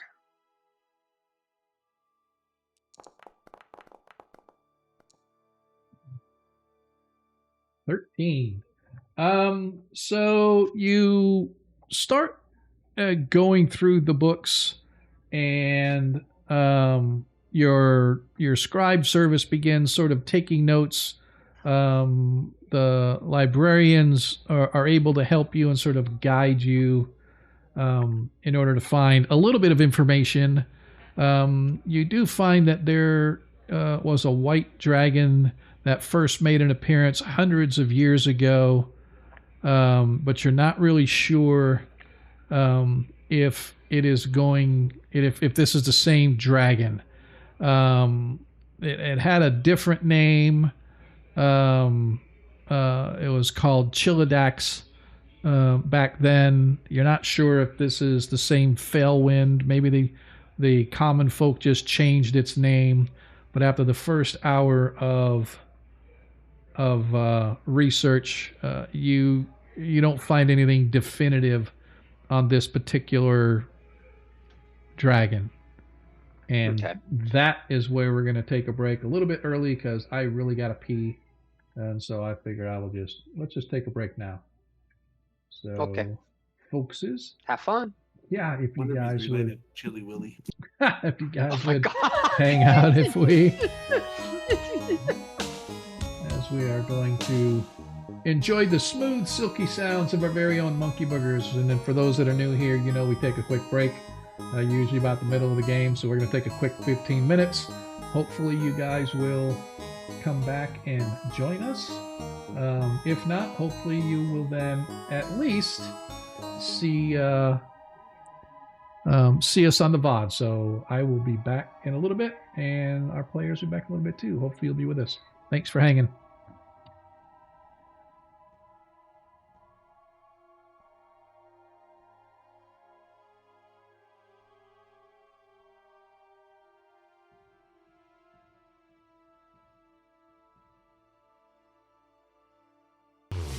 Hey, want to hear something great? Right now at Wendy's, you can get 2 of the #1 selling bacon cheeseburger in all fast food, the JBC, plus medium fries and a medium soft drink for just $8.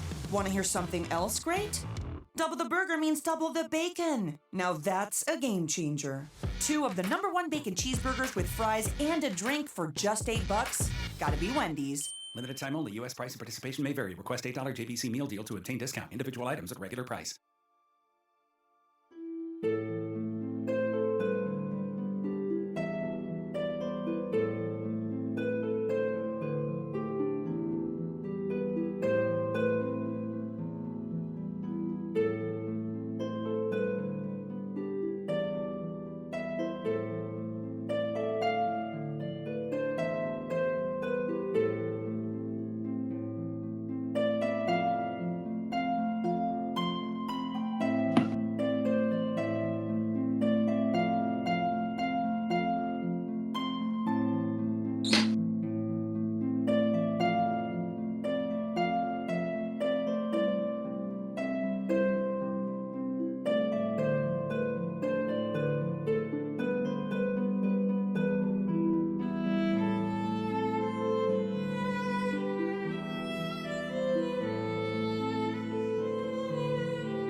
gas, repairs, and where did that ding come from? We know owning a car is already expensive enough. You shouldn't have to overpay for auto insurance, too.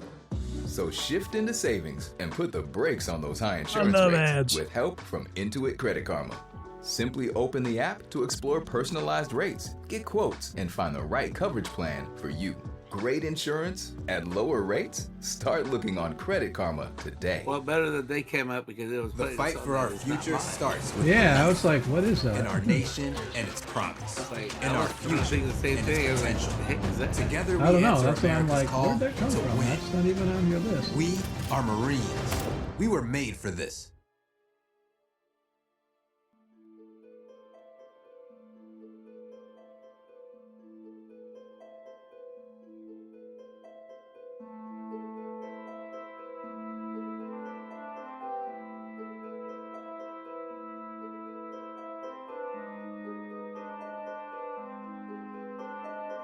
You check for those full body shots.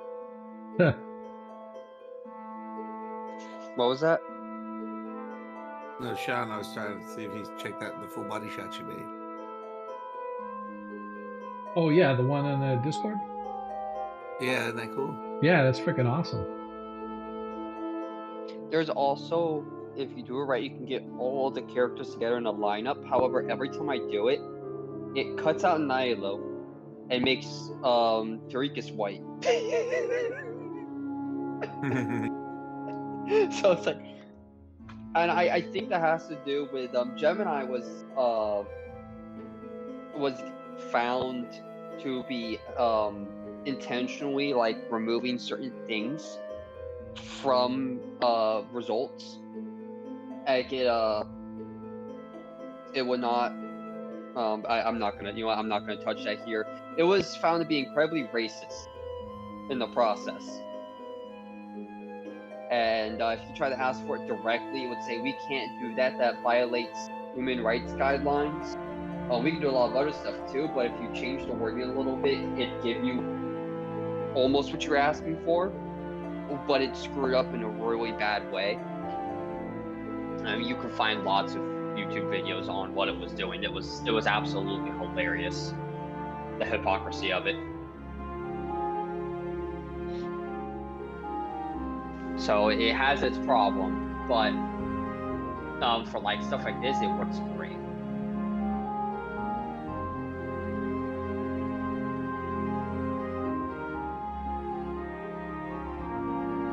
So who's the green guy? It's supposed to be you, I guess. No, I was trying to see how it would do an orc. I had an orc portrait because I didn't have your original one. I couldn't find your original one right off the bat, so I just used it to see what it would do. But I need to get that portrait back for me. Like I gotta see where I posted it so I can put it in and make it a green guy. I actually have it just lying around somewhere. And I normally save everything, but I have it. It's just I haven't looked for it. But it was like a quick thing. I was like up, about to go to bed in 20 minutes. I wanted to try something, and it didn't do too bad for the Lego guys. Do I have tokens in 5? I do. But I had told the AI to put them in an adventure in a cave, finding a beholder, and that's what he came up with.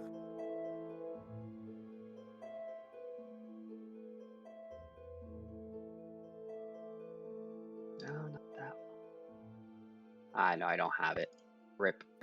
But I bought some special paper to print on that you can paste it and put it on Lego pieces to make custom. That's a cool. So this kind of give me some ideas and stuff once I get the time to actually do all that.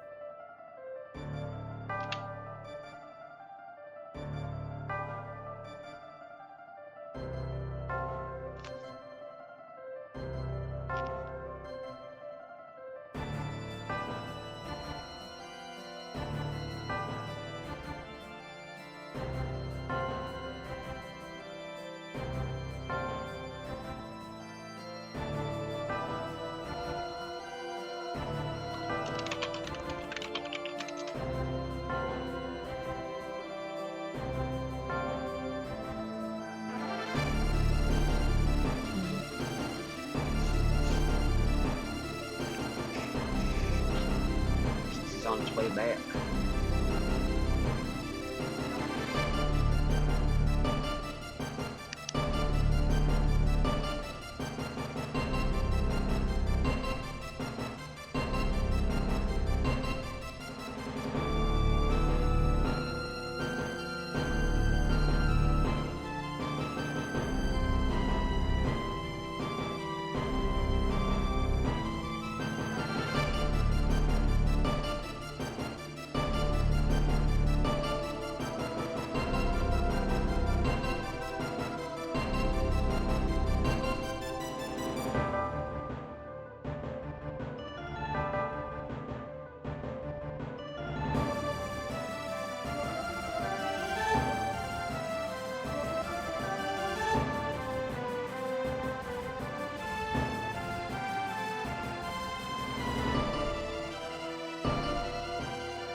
And we are back. Hello, everybody. Welcome back to tonight's episode of Agora Quest, our Heroes of Kreistrich edition.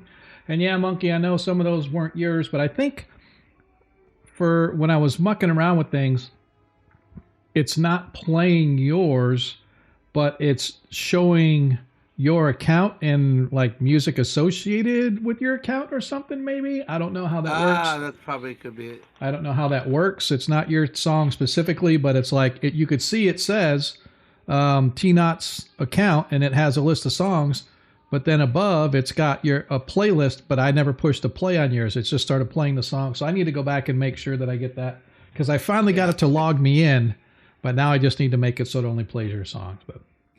But that's all right. Well, anyway. First it's Tino TTT. That's yeah. Okay. But So. I'll send you the files, maybe, and you can just throw it in your folder, and that way you don't have to worry about ads or nothing. That would be so much better. If you want to do that sometime, I would. I'll get with you. Yeah, you're my hero, man. You're my hero. So for those that weren't here and just showed up, our party is in the city of Traft once again. We have just had a luncheon date with Nailo's mother, as Nailo was informed that this dragon has come down out of the Klatspurs again, this white dragon that the party thinks they've met before. And this dragon was looking for the party, and Nailo knows why. Apparently, the dragon is upset with being swindled by the Tinkerer, that used to be a member of the party that gave him some magic Very items upset that with Booby's Crow. and no longer is magic items are no longer magical. Oh, excuse me. And so they are now doing research in the library. At least Nailo is. I just want to confirm, Tarikas and Ragnar, did you go with her to do research on this, or did you guys want to do something else outside of that? I went to go do research, but I'm just doing general research on like dragons and stuff. Okay. Just like, you said white dragons, so like fire white dragons and history on that, but nothing too detailed other than. All right, so go ahead and give me a investigation check as well.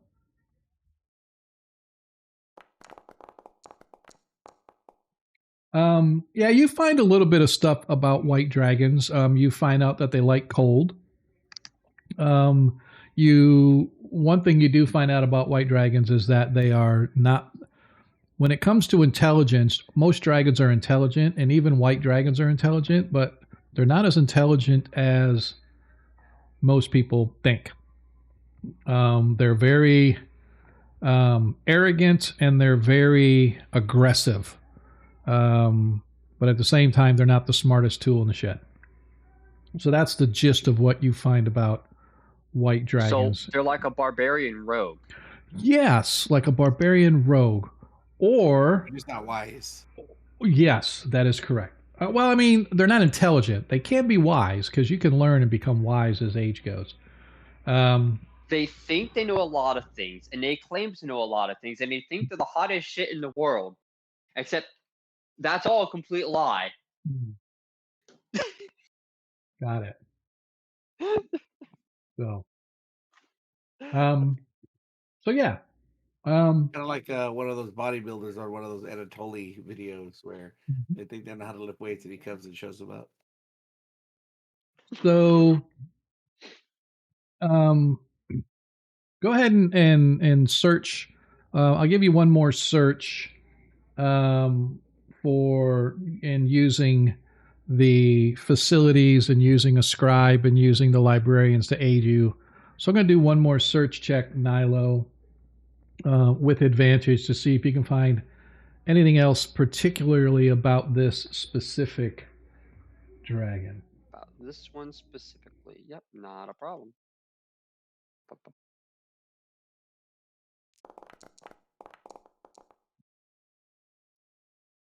I saw that 15. I'm like, oh, I'm going to get a 15. And then it ticks over one more roll to that 8. So you now actually... I want to go murder whoever coded those dice. You actually find reference to a giant worm known as Chilidax. Nothing about like Fjellwind or anything like that, but there was a story that says that years and years and years ago, there was an ancient or a white dragon that appeared in the mountains of Perrinland and caused some havoc back in the day. And as dragons would, it tried to subjugate people, and people tried to appease it and stuff, but really not that much. Although the librarian says, "Oh, I know this author. He performs here in town all the time. Perhaps you should go see him."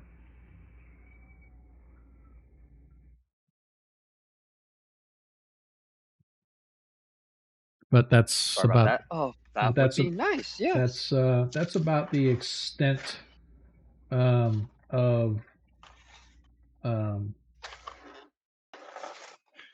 sorry. That's about the extent of what you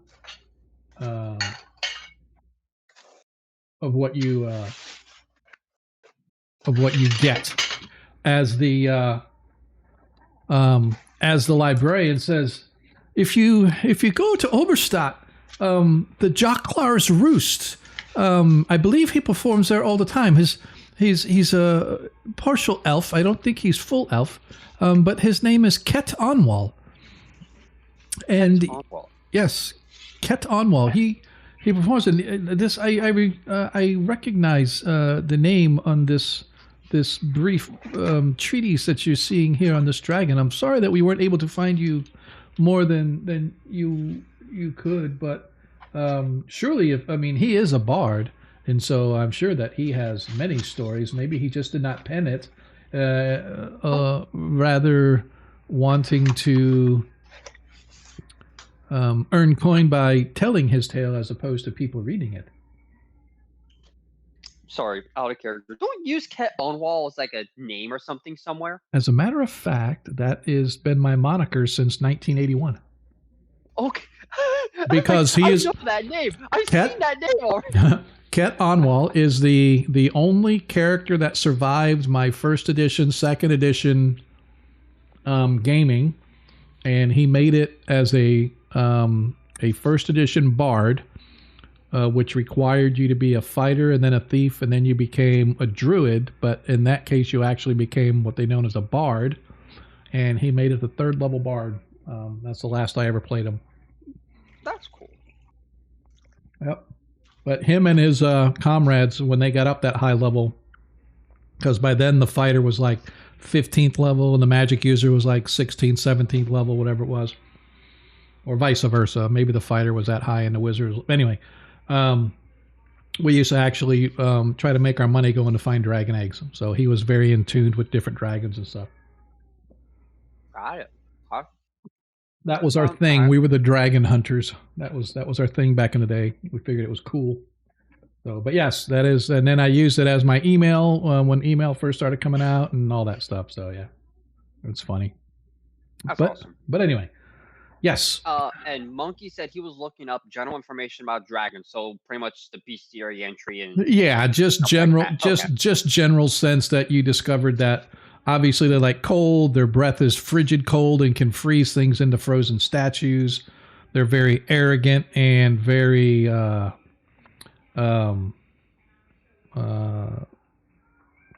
antagonistic, but not antagonistic, but aggressive in their mannerisms and stuff like that. And so, but again, they aren't like anything on resilience to magic. No, nothing about that you're able to find.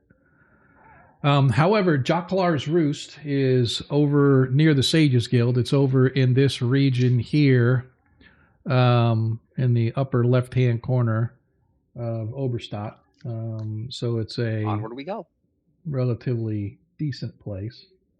Okay, so you guys had spent a couple hours. Make sure you take off at least 2 gold from your 2 gold. Okay.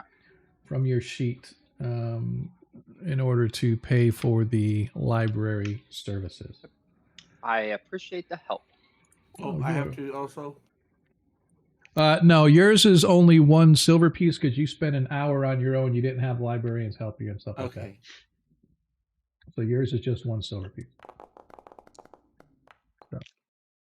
All right. My intelligence is one of my higher stats, and that's why I know that I'm not good enough to find this stuff on my own. Yeah. So it's about 6 o'clock as you guys are done at the library, heading your way back across town. It takes you about another 30 to 40 minutes, and you guys arrive at this location known as the Jocklar's Roost. Jocklar's Roost is actually a guild hall, but it's for performing artists, very much affiliated with the bard colleges, performing arts, actors, things of that nature.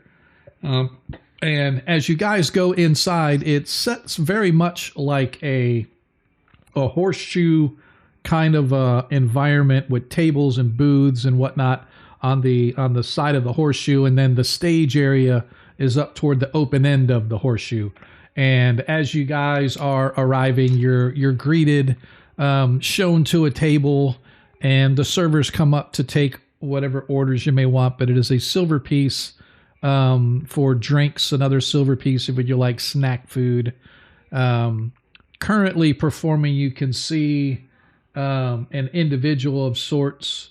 He's a human, and he's doing some kind of a juggling act with like flaming torches and stuff like that, spinning them around his back, having a good old time with it.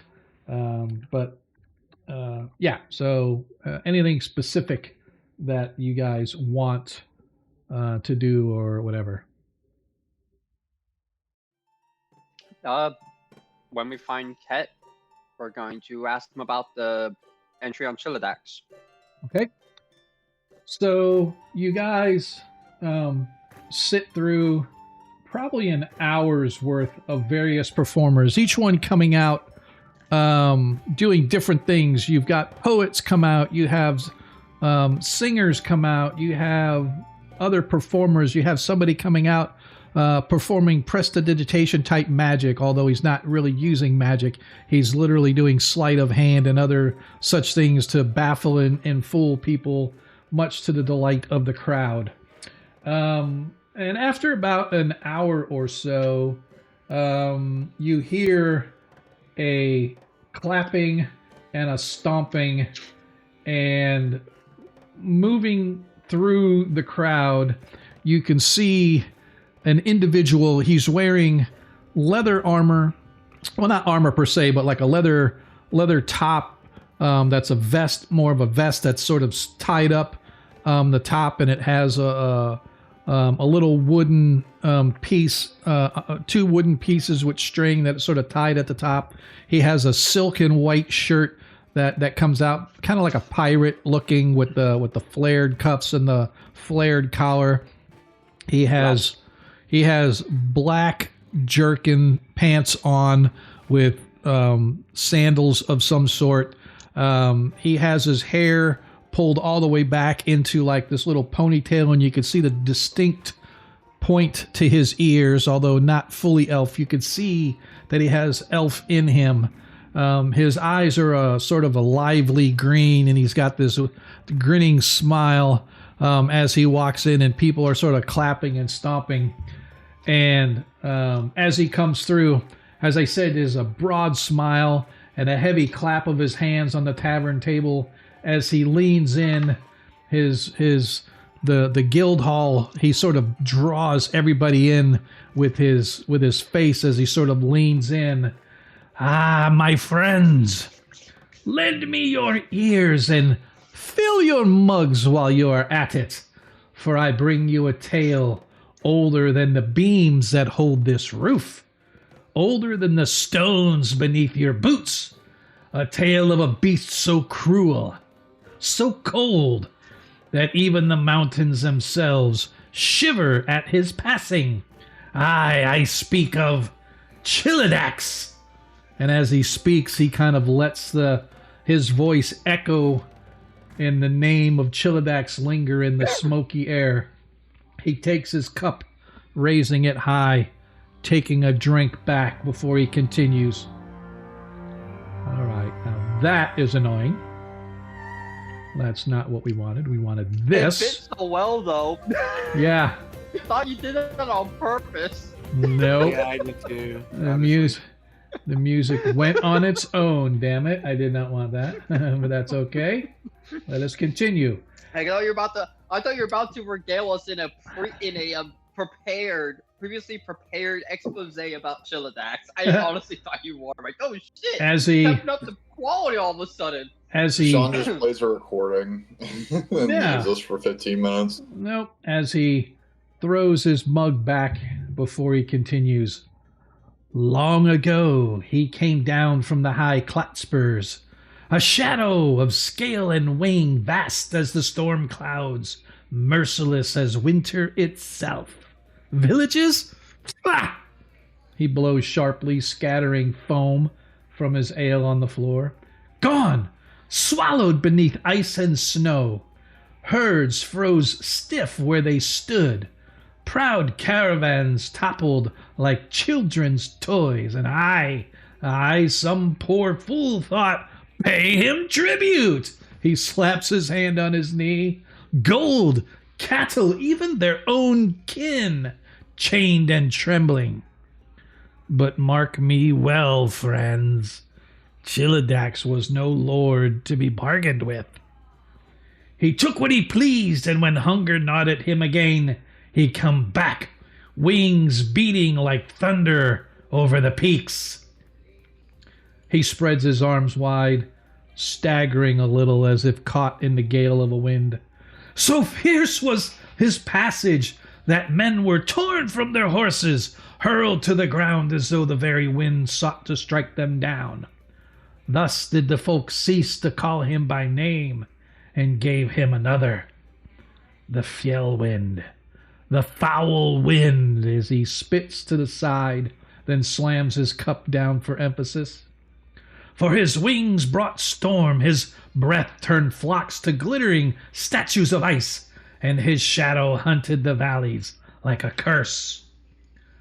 Now the bard's voice sort of drops low, kind of almost like he's conspiratorial as he leans in, and the hush sort of begins to settle over the crowd as everybody once again wants to lean in and listen to what he has to say.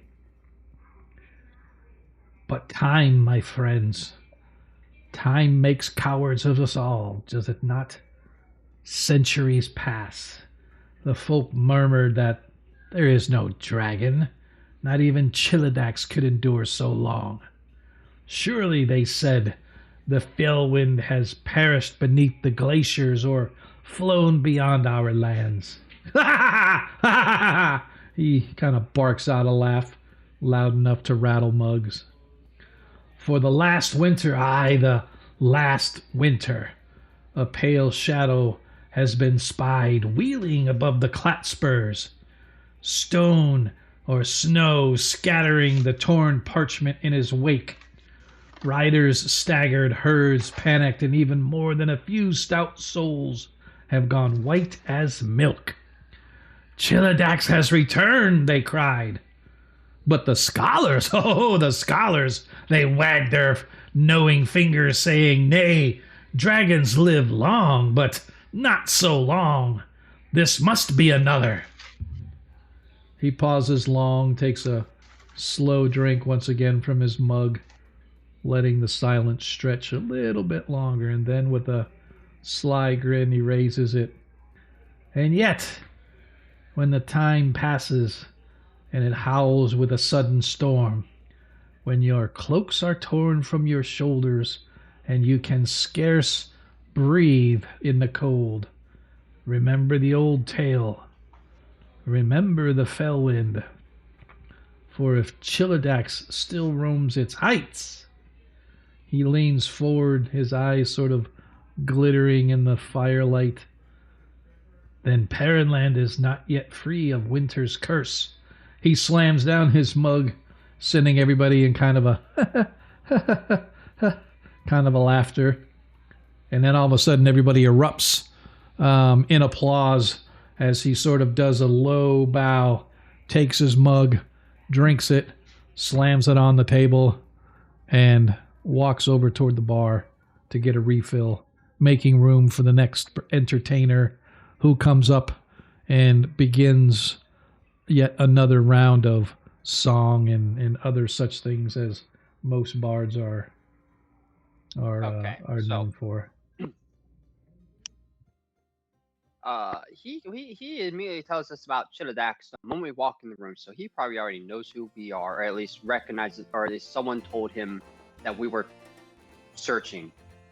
Or maybe he just... Or it could literally be coincidence. It could be coincidence. He's telling the tale that he likes to tell. You're right.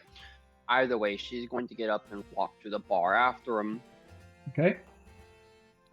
And offer to pay for... And she's going to walk up... excuse me.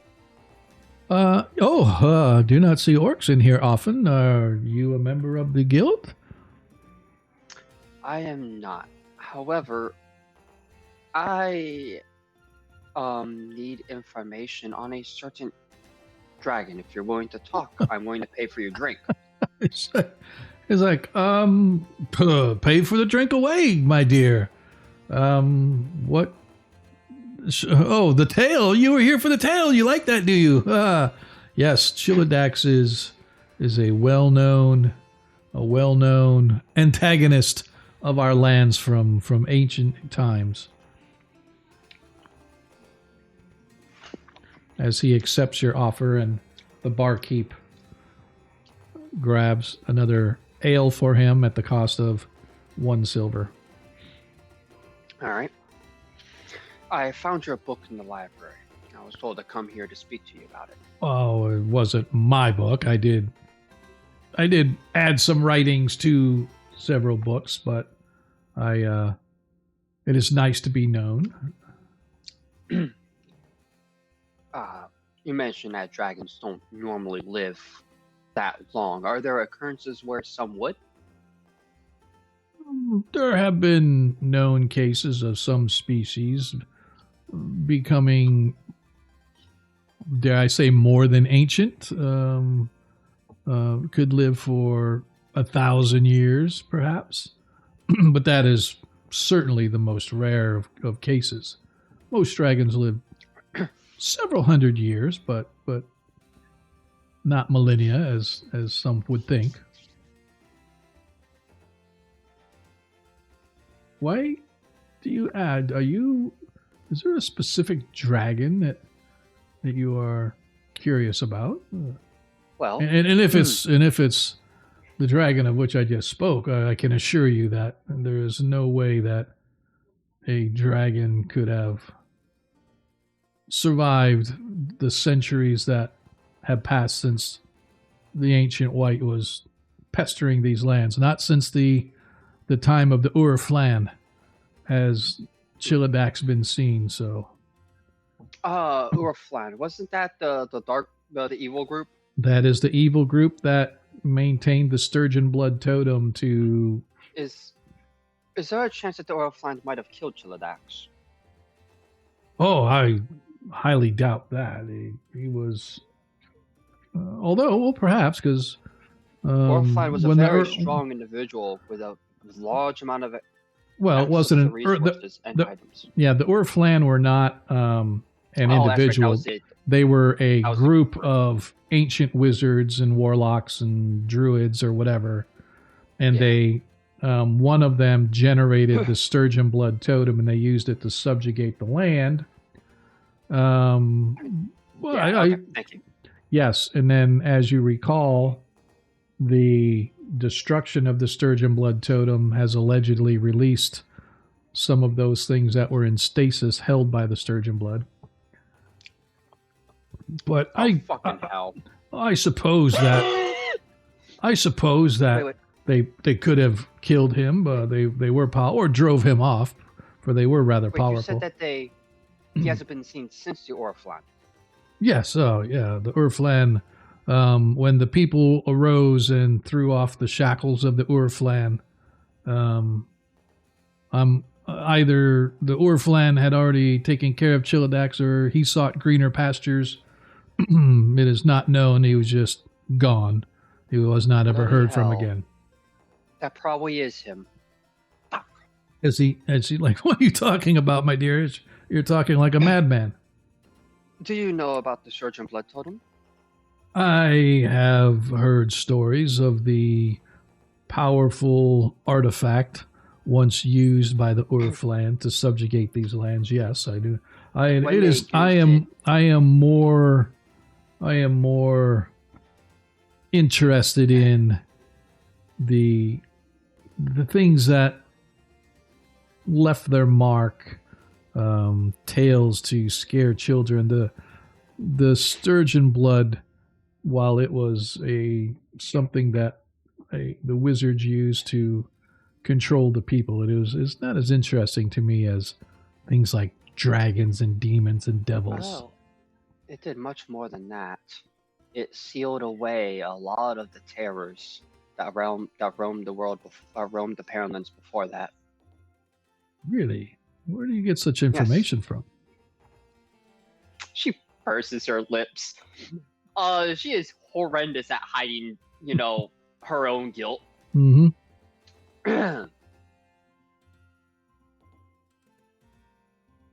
as he was looking at you.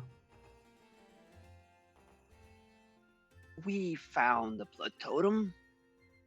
His eyes kind of and we go destroyed it.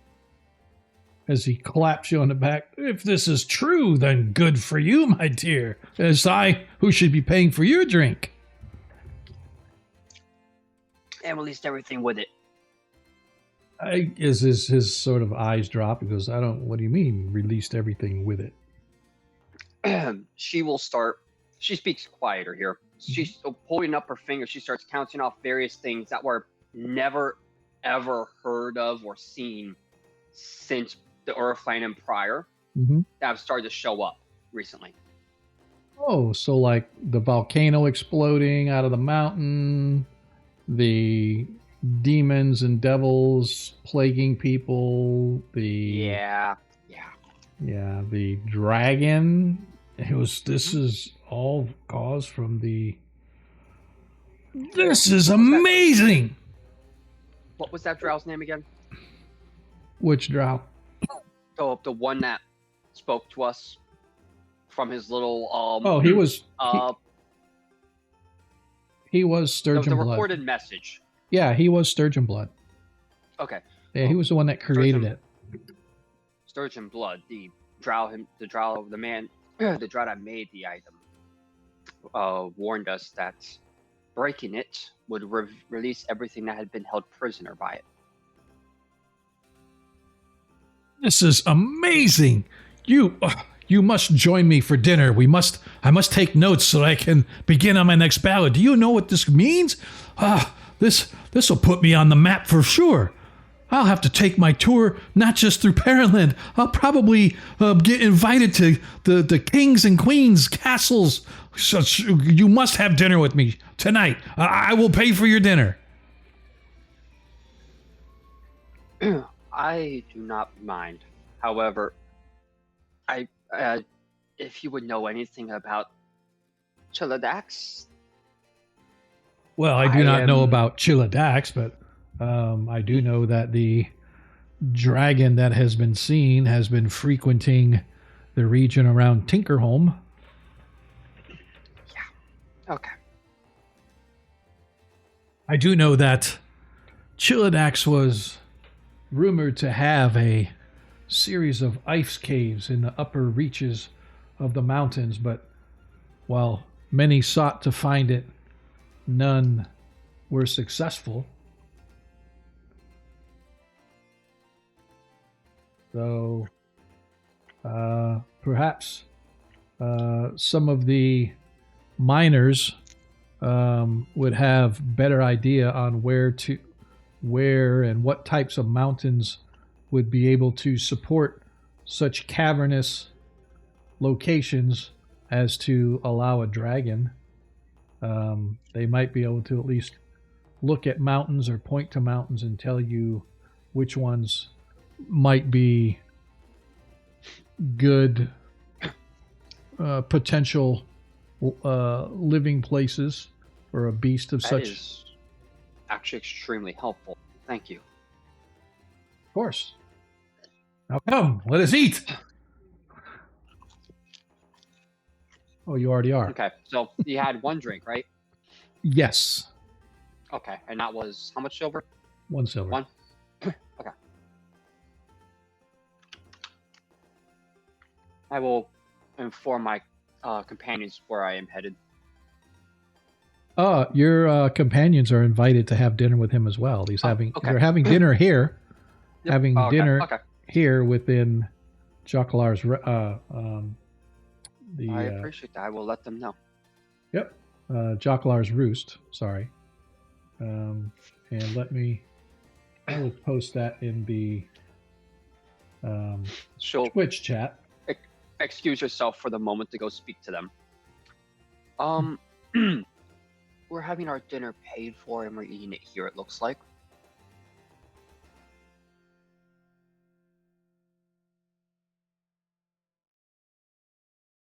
How did you manage that? Did you impress one of the local nobles? No, I impressed Ket. He wants to hear about the blood totem. Unfortunately, he disappeared around the same time as the Aura clan. The what? Cat disappeared around the Earthland? No, the Chodax. Sorry, Oh, the the dragon. that he was just singing about. Yes. He disappeared at the same time as the Oriflan. What else disappeared at the same time as Oriflan? That, has suddenly come back now. I don't know. Demons? Well, Something I'm talking Ragnar more specifically. I wouldn't say it out loud, but it wouldn't surprise me, especially if this thing has been suppressing a lot of things. Yeah, so I have a feeling that it might be him. That he's just been trapped all this time. So on top of being grumpy about something like that, maybe Scro tricked him. Well, that's not good. I don't think we're capable of taking on a dragon that's actually. But we'll need to go talk to some miners that has worked in the mountains and see if they can point us locations where it might be, because we need to find that lair. Okay. So, you guys join Ket at his table, and food and drink are provided for you guys as he begins to pester you with all kinds of questions, such as, how did you first come about the Sturgeon Blood Totem? What did it look like? What pieces? He knew that the Sturgeon Blood was destroyed into pieces, but how many pieces did you recover, and where did you recover? And he just begins, and the tale begins to drag long into the hours. Not sure how she will provide almost all the details he asks, but she tries to avoid dropping any particular names. Okay, that's fair. To, avoid issues with that. Yeah, that's fair. She knows that can cause issues, and she doesn't want those people who are at least not with them anymore to face issues because of this. So by the time you are done talking and discussing the demons that you discuss when you were here in Traft and you went out looking for a local priest and come to find out that he was then leading a cult, he had been infested by a demon, how your sister had been infested by a demon, how that you saw Drow, how a long dormant volcano suddenly came back to life, how now this dragon and he's just writing and he just refuses to let you guys leave, but the drinks flow and the food flows, and before you know it and he's done asking questions, you're bleary-eyed and tired as it is probably 2 o'clock in the morning as he is sitting back looking at like 10 sheets of paper that he scribbled notes on in all of his questions. This is going to be the most epic ballad ever thought of by any bard or entertainer anywhere in the world, much less within Perrinland, and I owe it all to you, my friends. Your story is going to ignite the imagination of thousands, and I cannot thank you enough for what you have provided me tonight. If there is anything that I can do for you in the future, you simply come find me here. And if I am not here, someone will be able to tell you where to find me. And I shall make sure whatever it is that you need comes to fruition. What about other dragons? Tales about other dragons, how they were defeated and how they were bargained with. No tale has ever come about that I am aware of a dragon sticking to any bargain. And the only way I have heard of dragons being smoked is one must bring your best into the combat. I have heard dragons being tricked before, but it is not so often that occurs. So I would say that if you wish to truly take care of a dragon, you wish to rid the land of it. They do not frighten easy, and so it is either fight or flight.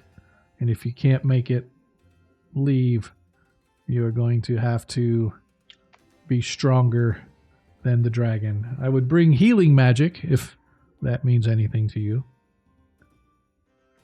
That it does. Although Chilidax, being a dragon born of ice and cold, perhaps would be susceptible to heat and warmth.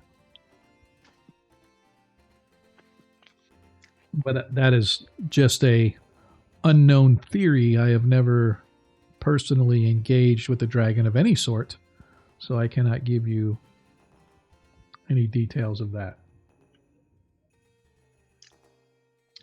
What you've given us has helped enough, though. I appreciate it.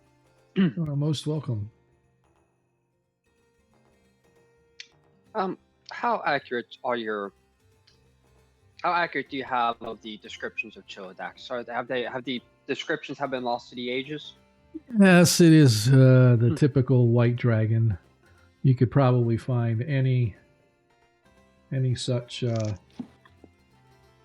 treaties on these creatures just about anywhere. Is there any definable features that this particular one has, aside from its foul wind?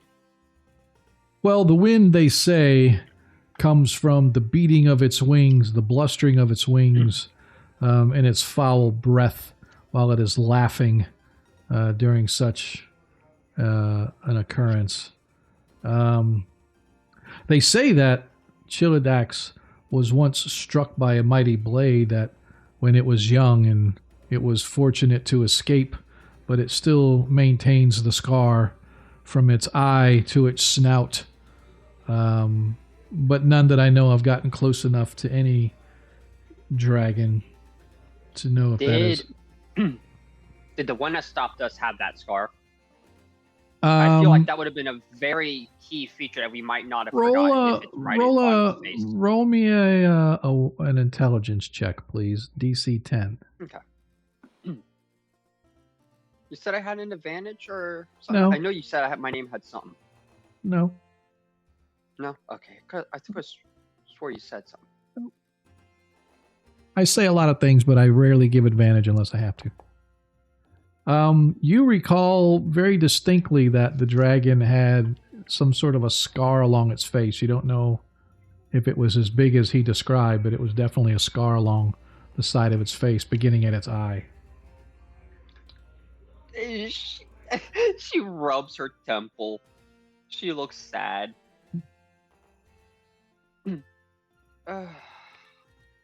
Lovely.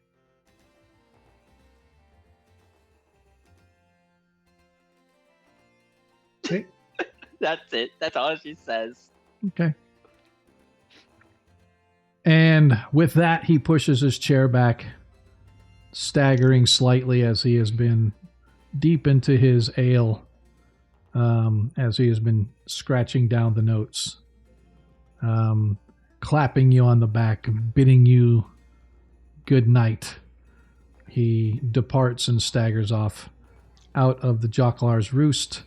And as you look around, you realize that you are the only ones in here. Not even the bartender is here anymore. The tables have been cleaned and all the chairs upturned on them.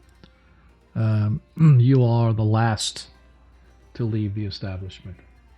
I don't know about you three, but I need to go sleep.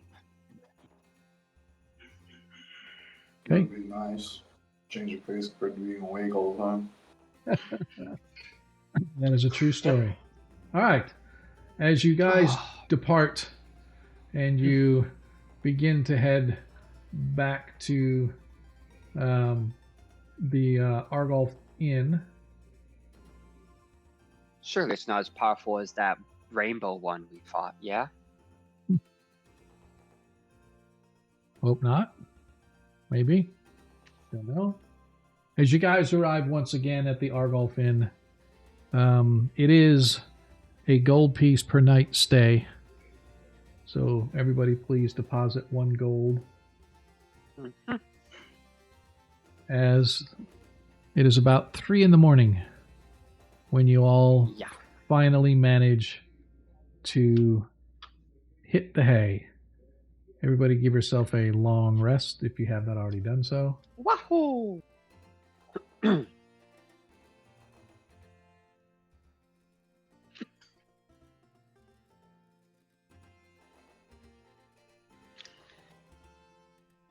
Okay. I figured out how I'm going to do this. We're going to take it tribute and hope it just takes the tribute. And then my own dragon, is going to try to track him back to his lair. Okay. At least visually. We would know a general area to look in. Okay. I can't wait for him to leave, and then he get reports back. He was stabbed. He was what? for a packet, he was stabbed.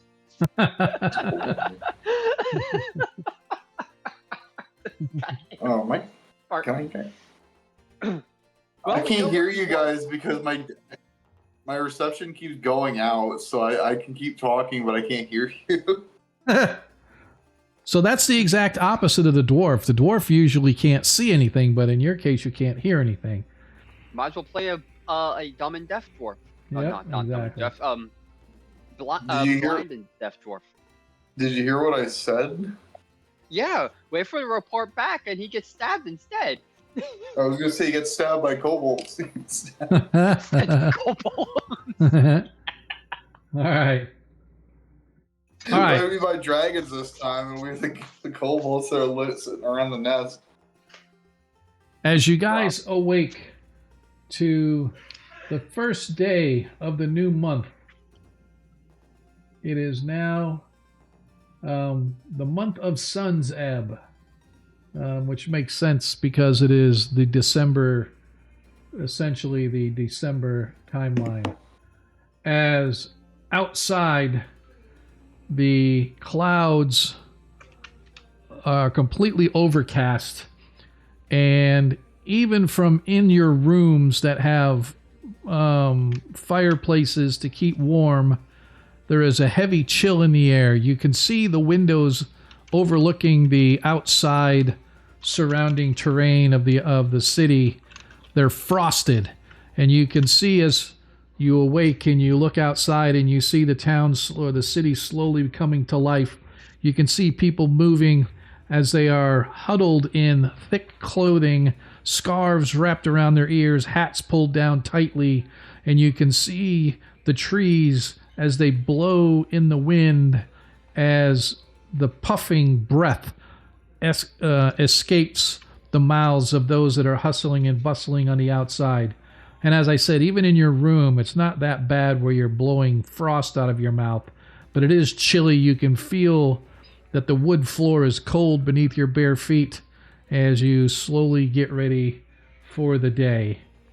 And while you are dressing, each of you in turn receives a knock on the door, and a message boy lets you know that Lady Ranshire would enjoy your company for breakfast if you are able to join. Okay. She'll go down in just her tunic, breeches, and her boots. Nice to get out of the armor every once in a while. Right.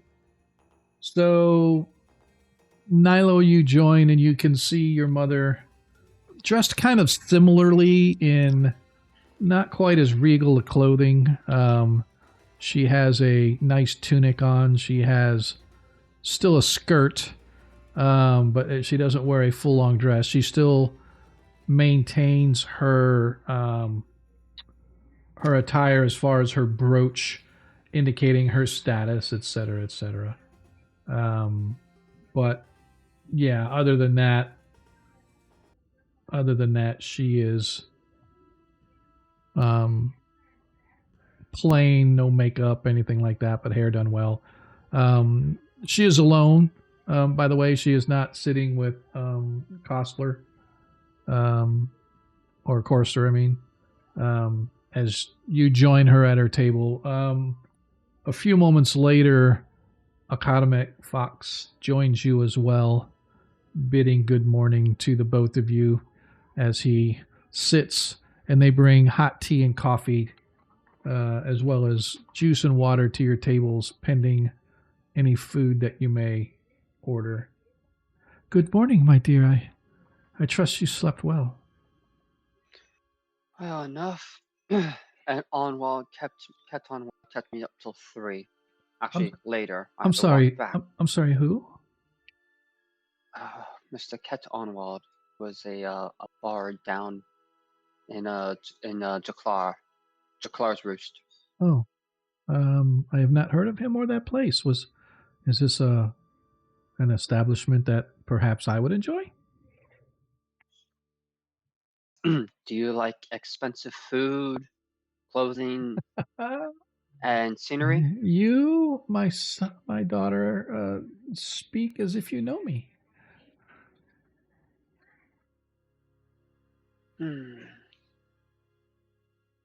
It is up in the northmost part of the northmost part of the sea on the other side of the river.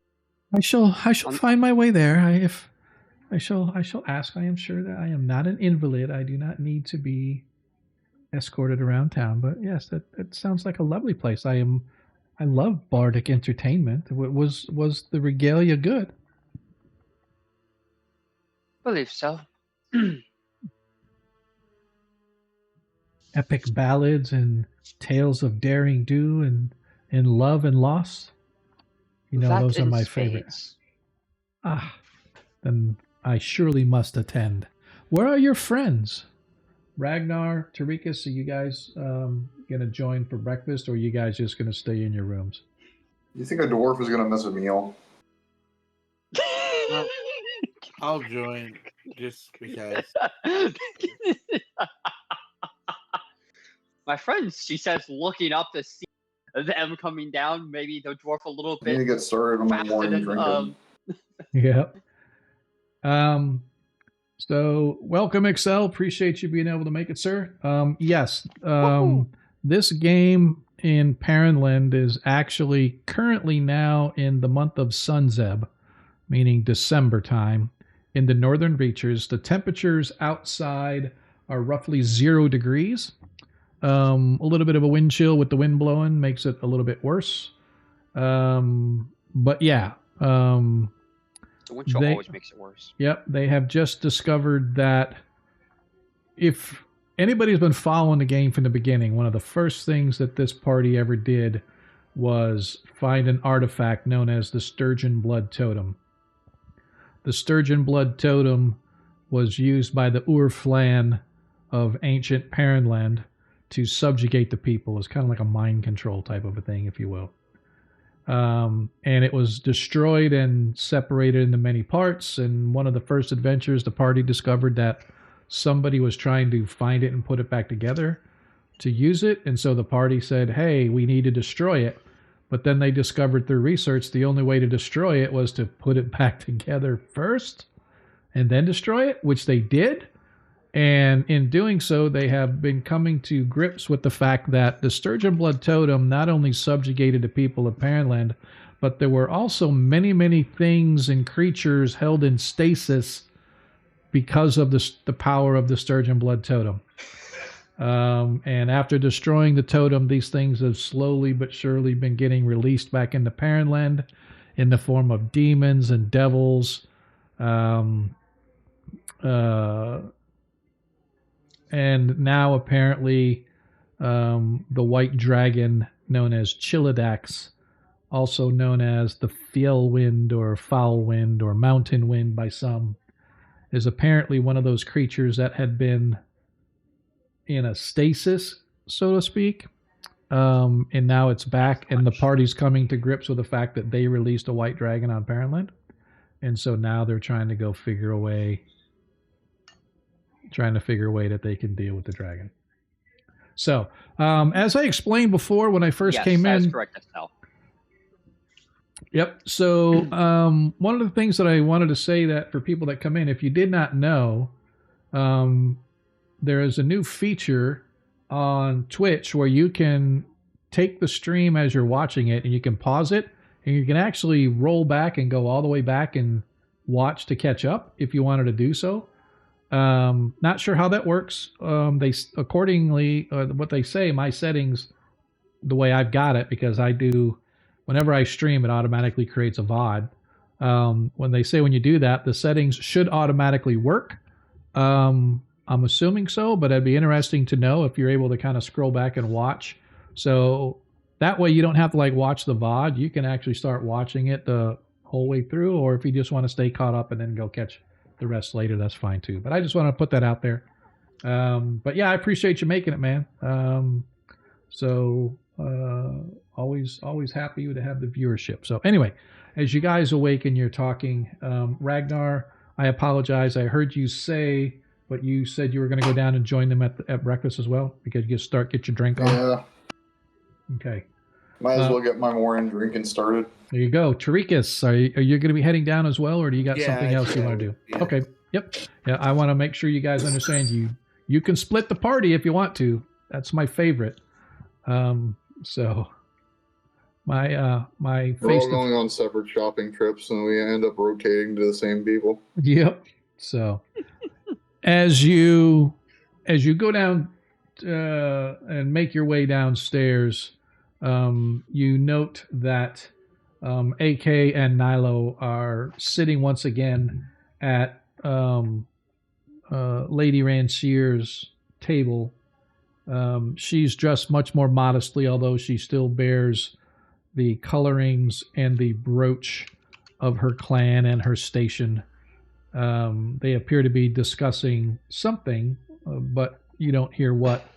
And as you approach, well, actually, I should say, Ragnar, you're led over because you don't see shit. I really need to start adjusting my descriptions for you, but as you are led over to the table, Master Dwarf, so good to see you. I hope you were rested well last night as well. Master Father, as she looks at Tarikas and sort of nods, would you join us? Sure. And everybody is now hanging out at the table with Abigaile Ranshire, i.e. Nailo's mother. What do you wish to discuss? Breakfast is no cost. It's part of your the cost of you staying the night.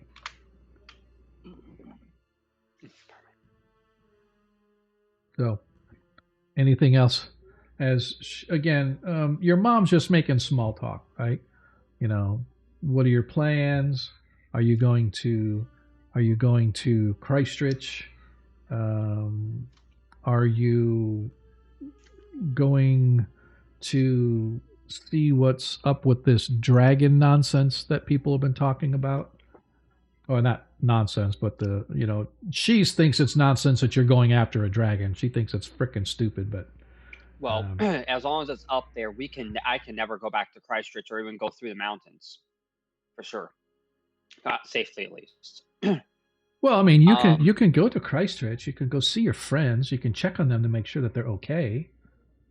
If it's on your way, there's no reason you can't go to Kreistrich.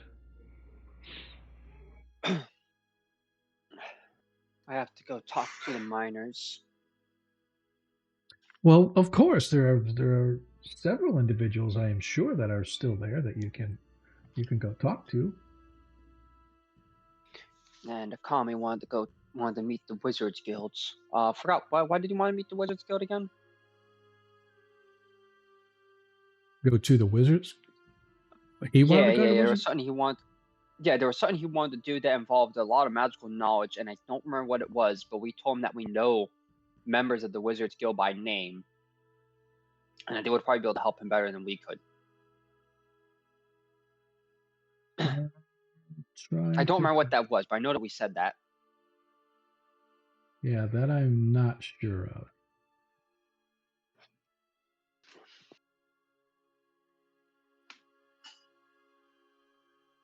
As she sort of, your food gets delivered and she's drinking. I'm sure Master Stormbrow would be able to provide you if you need to speak to a miner. He is still there. I do know that. Helping to rebuild the town and rebuild the mining offices. So, and you remember that Bertrand Stonebrow was actually, he ran the Traft Mining Consortium. Yeah. And you guys just remember him. He's sort of a dour old fellow, but still. I'm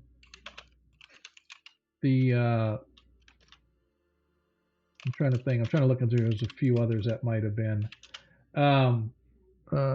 Either Stonebrow, or there's also, you remember in the mines, the Iron Boot mines. You guys actually don't know if you recall, but the Iron Boot boys, the boy was lost. I believe it was with Mina. They got lost in an old abandoned mine, and you guys had to go, and there was spiders there and all this other good stuff. And that's where you got your spider climb chainmail at. If you recall, there were some regular spiders and there were some phase spiders, and you guys, and his son was one of the ones that was trapped and lost in this abandoned mine that you guys found him, and I believe it was Mina that he was with. Can't remember if it was Mina or another girl, but I'm pretty sure it was Mina. Probably Mina. Well, she and he had gone off to explore, and they got trapped in this mine, and then they got caught by these spiders, and you guys found them all wrapped up in webbing and whatnot. So the Iron Boot, the Torben Iron Boot, is definitely someone that you can speak to when it comes to mining and stuff like that, because you actually saved his son from from dying. So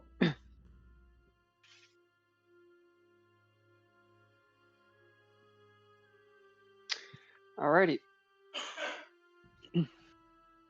So are you going to Kreistrich then? Yes, we're gonna have to. You really should. You have to go check on your stuff. Yeah. Your house may not be anyways. Exactly. So. Okay. Well, I am going to be heading back home soon. Understood. I like it, Excel. I like it. Yeah, Ettercaps are cool. Ettercaps are cool. Yes, I should be heading home. And so I am going to be attending the conclave in Crestable next year. I hope you'll be able to make it if I don't see you before then. And you know that the conclave... So Crestable is a region where the old faith and the new faith have a very large priestly presence. And yeah, I was there. There is once, I believe. Yeah, Crestable is your the canton. The canton of Crestable is where your family is from. Maybe not from the city itself, but that region. And so Crestable has a lot of religious representation for all of the gods of the old faith, or what they call Old Church. Old Kirk is the term in Perrinland, but it translates to Old Church. And so there is a large gathering every year of all of the higher priests throughout Perrinland, and they all sort of have a big gathering and get together to talk about theology and the state of the world and portents and all this other stuff. So anyway. She hopes that you will be able to join her, but preferably before that. So hopefully you will join her, but hopefully you'll see her before that. Yep. Okay. Alrighty.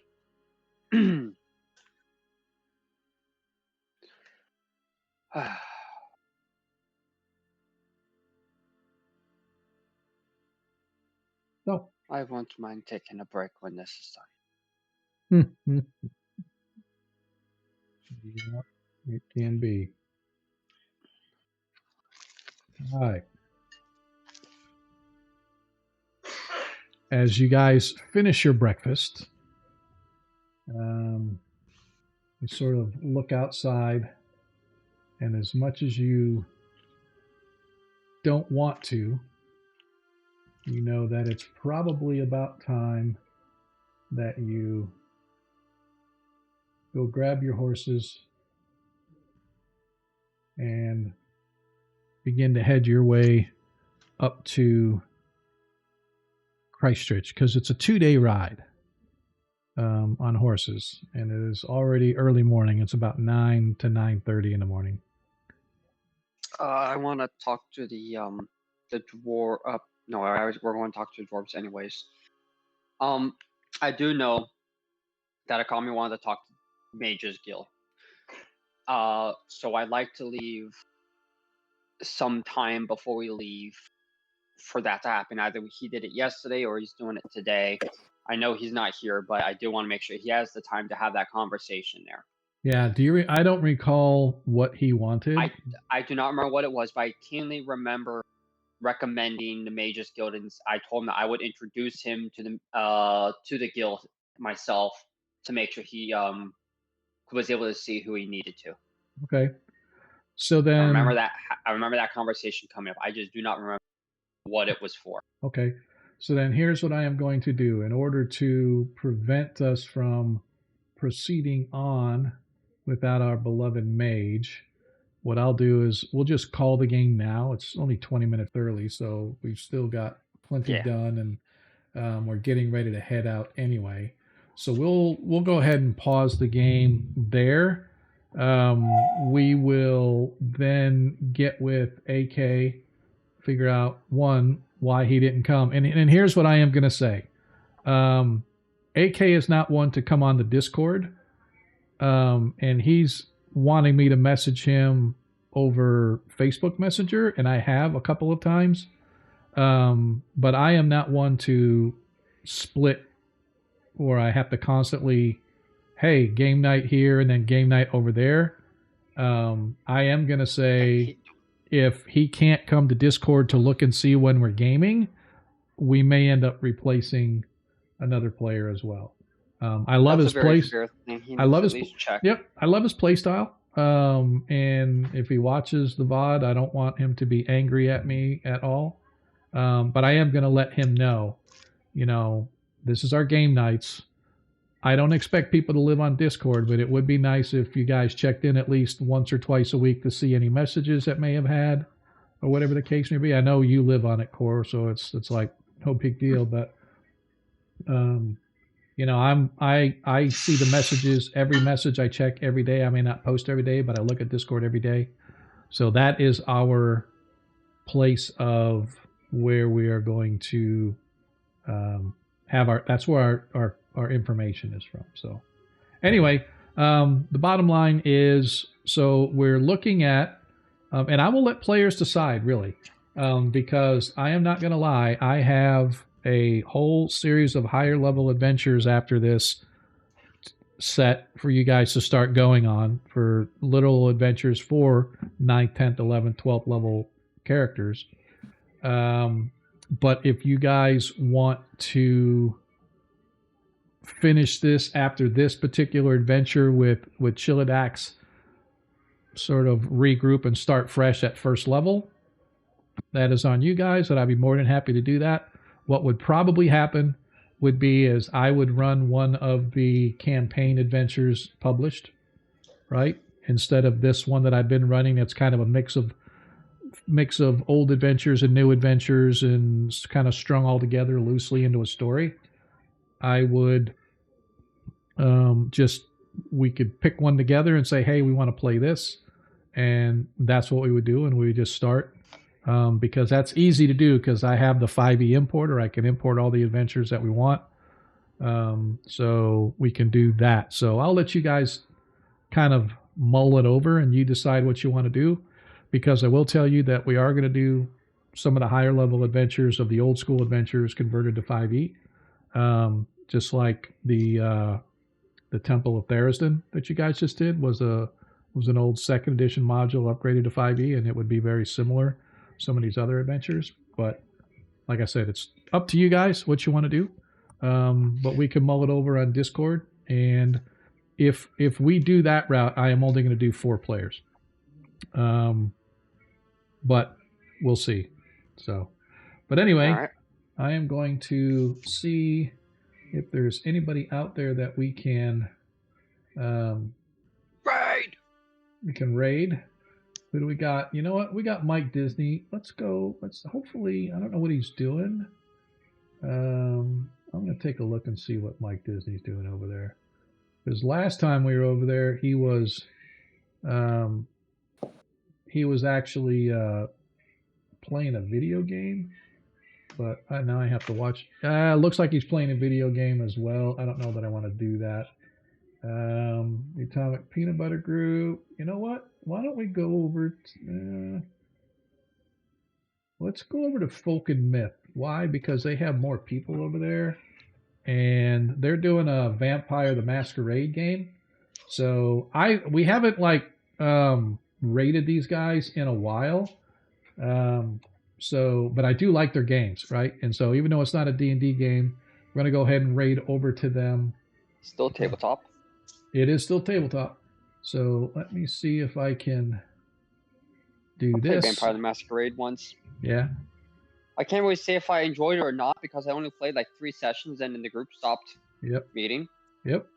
So the thing that I don't like rating some people is they don't show any love back. They don't even sometimes they don't even acknowledge that you rated.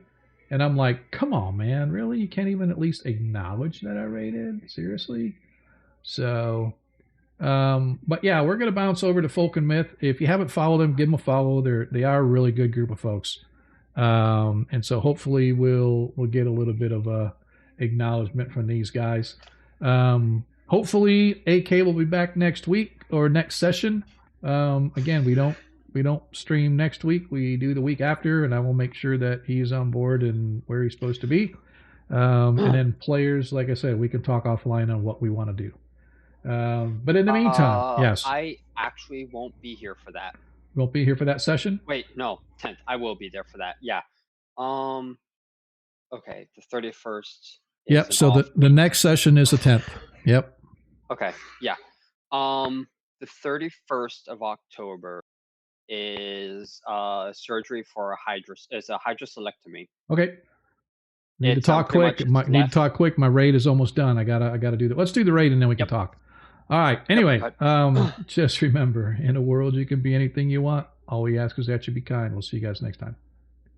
Wow. Hey, everybody. Block. And I am curious about what the father saw. So I'm curious. Oh, of course. What's Guess who's here? us and what's ahead of us. Yep, she's here. Who's here? Oh Creep. boy. For another raid from Agora Quest. Thank you so much for dropping in. Appreciate you coming in. DM Sean. Hi, friends. So that's 15 successes. But that is also a bestial failure. Not a bestial failure. All right. So anyway, so you were saying. I have a hydrocelectomy on the 31st of October. Okay. Which it looks like it's an off week. That's also Halloween night. Wasn't sure if we were even playing that night, if we were or not. I know a lot can happen with stuff getting postponed. But yeah, so what happens with a hernia sometimes is some tissue gets left behind. Yep, and it gets flooded with fluid and shit. Yep. That's what I'm going in to do on the 31st. So here's the deal. Stop letting people kick you in the nuts. I know that it's kind of the thing to do when you guys go do all your LARP stuff, right? But, you can't let them do it. You need to. Well, that ain't gonna do shit. Obviously, wear a bigger cup. Go on your head. I have one of those too. So yeah. And Okay. then the entire Christmas week, I am going to be down in Florida. Oh, dude, come see me. Where are you gonna be at? Home. Okay, so you're gonna which be is like around the corner from you. Yeah, so the same place where your dad used to live and shit, right? Yeah. Dude, man, then we need Yeah. to have lunch. You need to let me know when you're down here so we can go have Yeah, I'll lunch or let you know. something. I'll let yeah, you know. it'd be my treat I'm too. getting there. Because I know I'm you're a arriving broke ass the Monday artist. before Christmas, Right. and I'll probably be staying there for. I'll definitely be staying there for the week and into the following week. So Okay. yeah, I'll come hang out. Yep. You gotta wait. If it depends on what we're doing, but maybe you can come like guest play in my face-to-face game on a Thursday. Oh, that'd be cool. What edition are you playing? Playing 5th edition. We're in Curse of Fifth Strahd. edition, okay. Oh, okay. Like, Yeah. We might be I'll done come by with a then, Grand but I don't Wizard. know. We might be done by then, but I don't know. I'll let you play I'll Strahd. come with a man. Grand Wizard and fireball the room on everybody. No, while dude, everyone's in it. you just play Strahd. That'd be cool. I'll play Strahd. Yeah, you'll be there for the big bad. Watch it with the Grand Wizard talk. Yeah, I know, right? You freaking KKK bastards. Yeah, man. That's, something, Tino, I just realized he's always wearing a hood too. That's, we need to talk to him, man. Need to have words for that boy.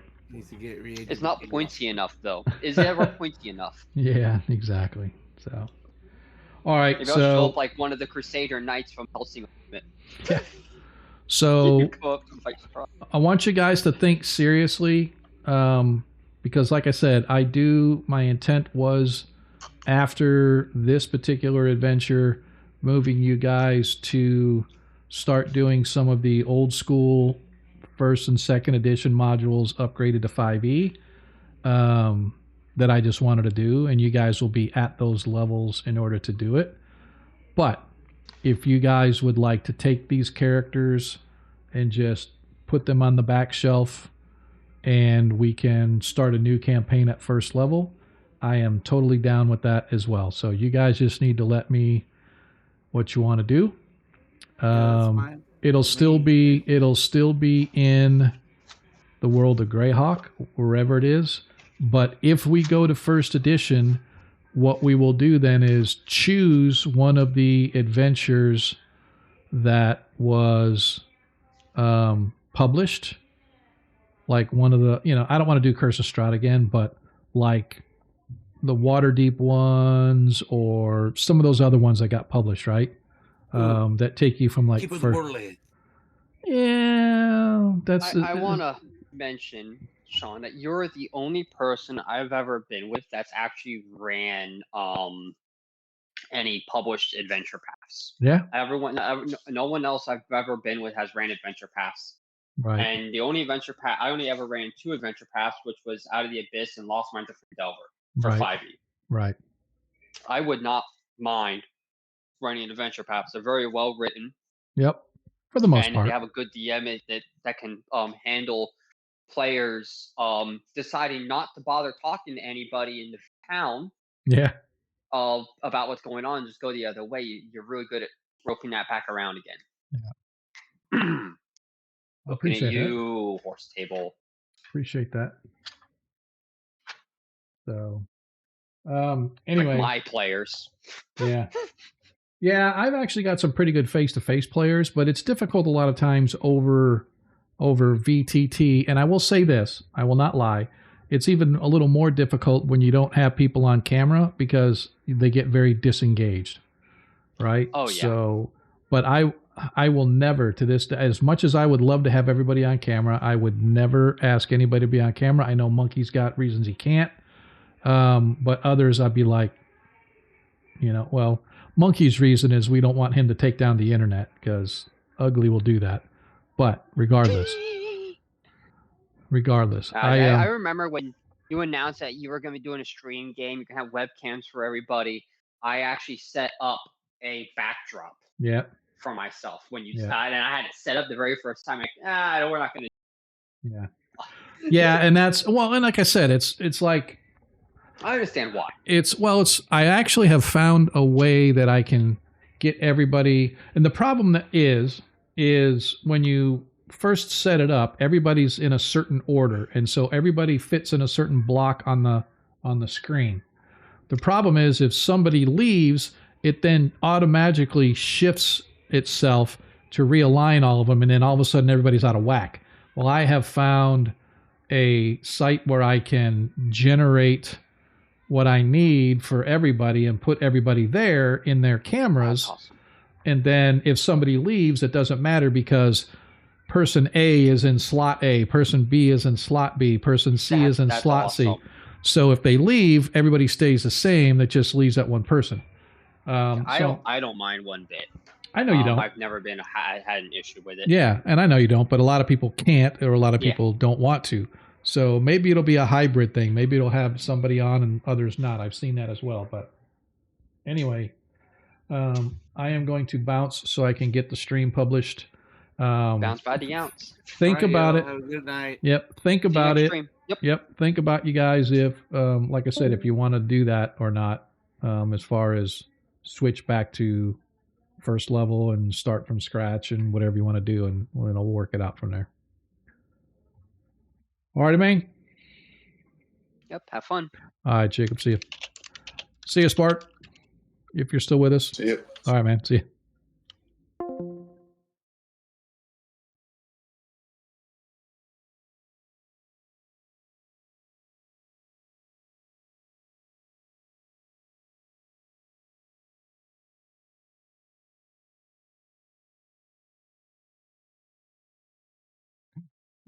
I guess I should turn off the stream.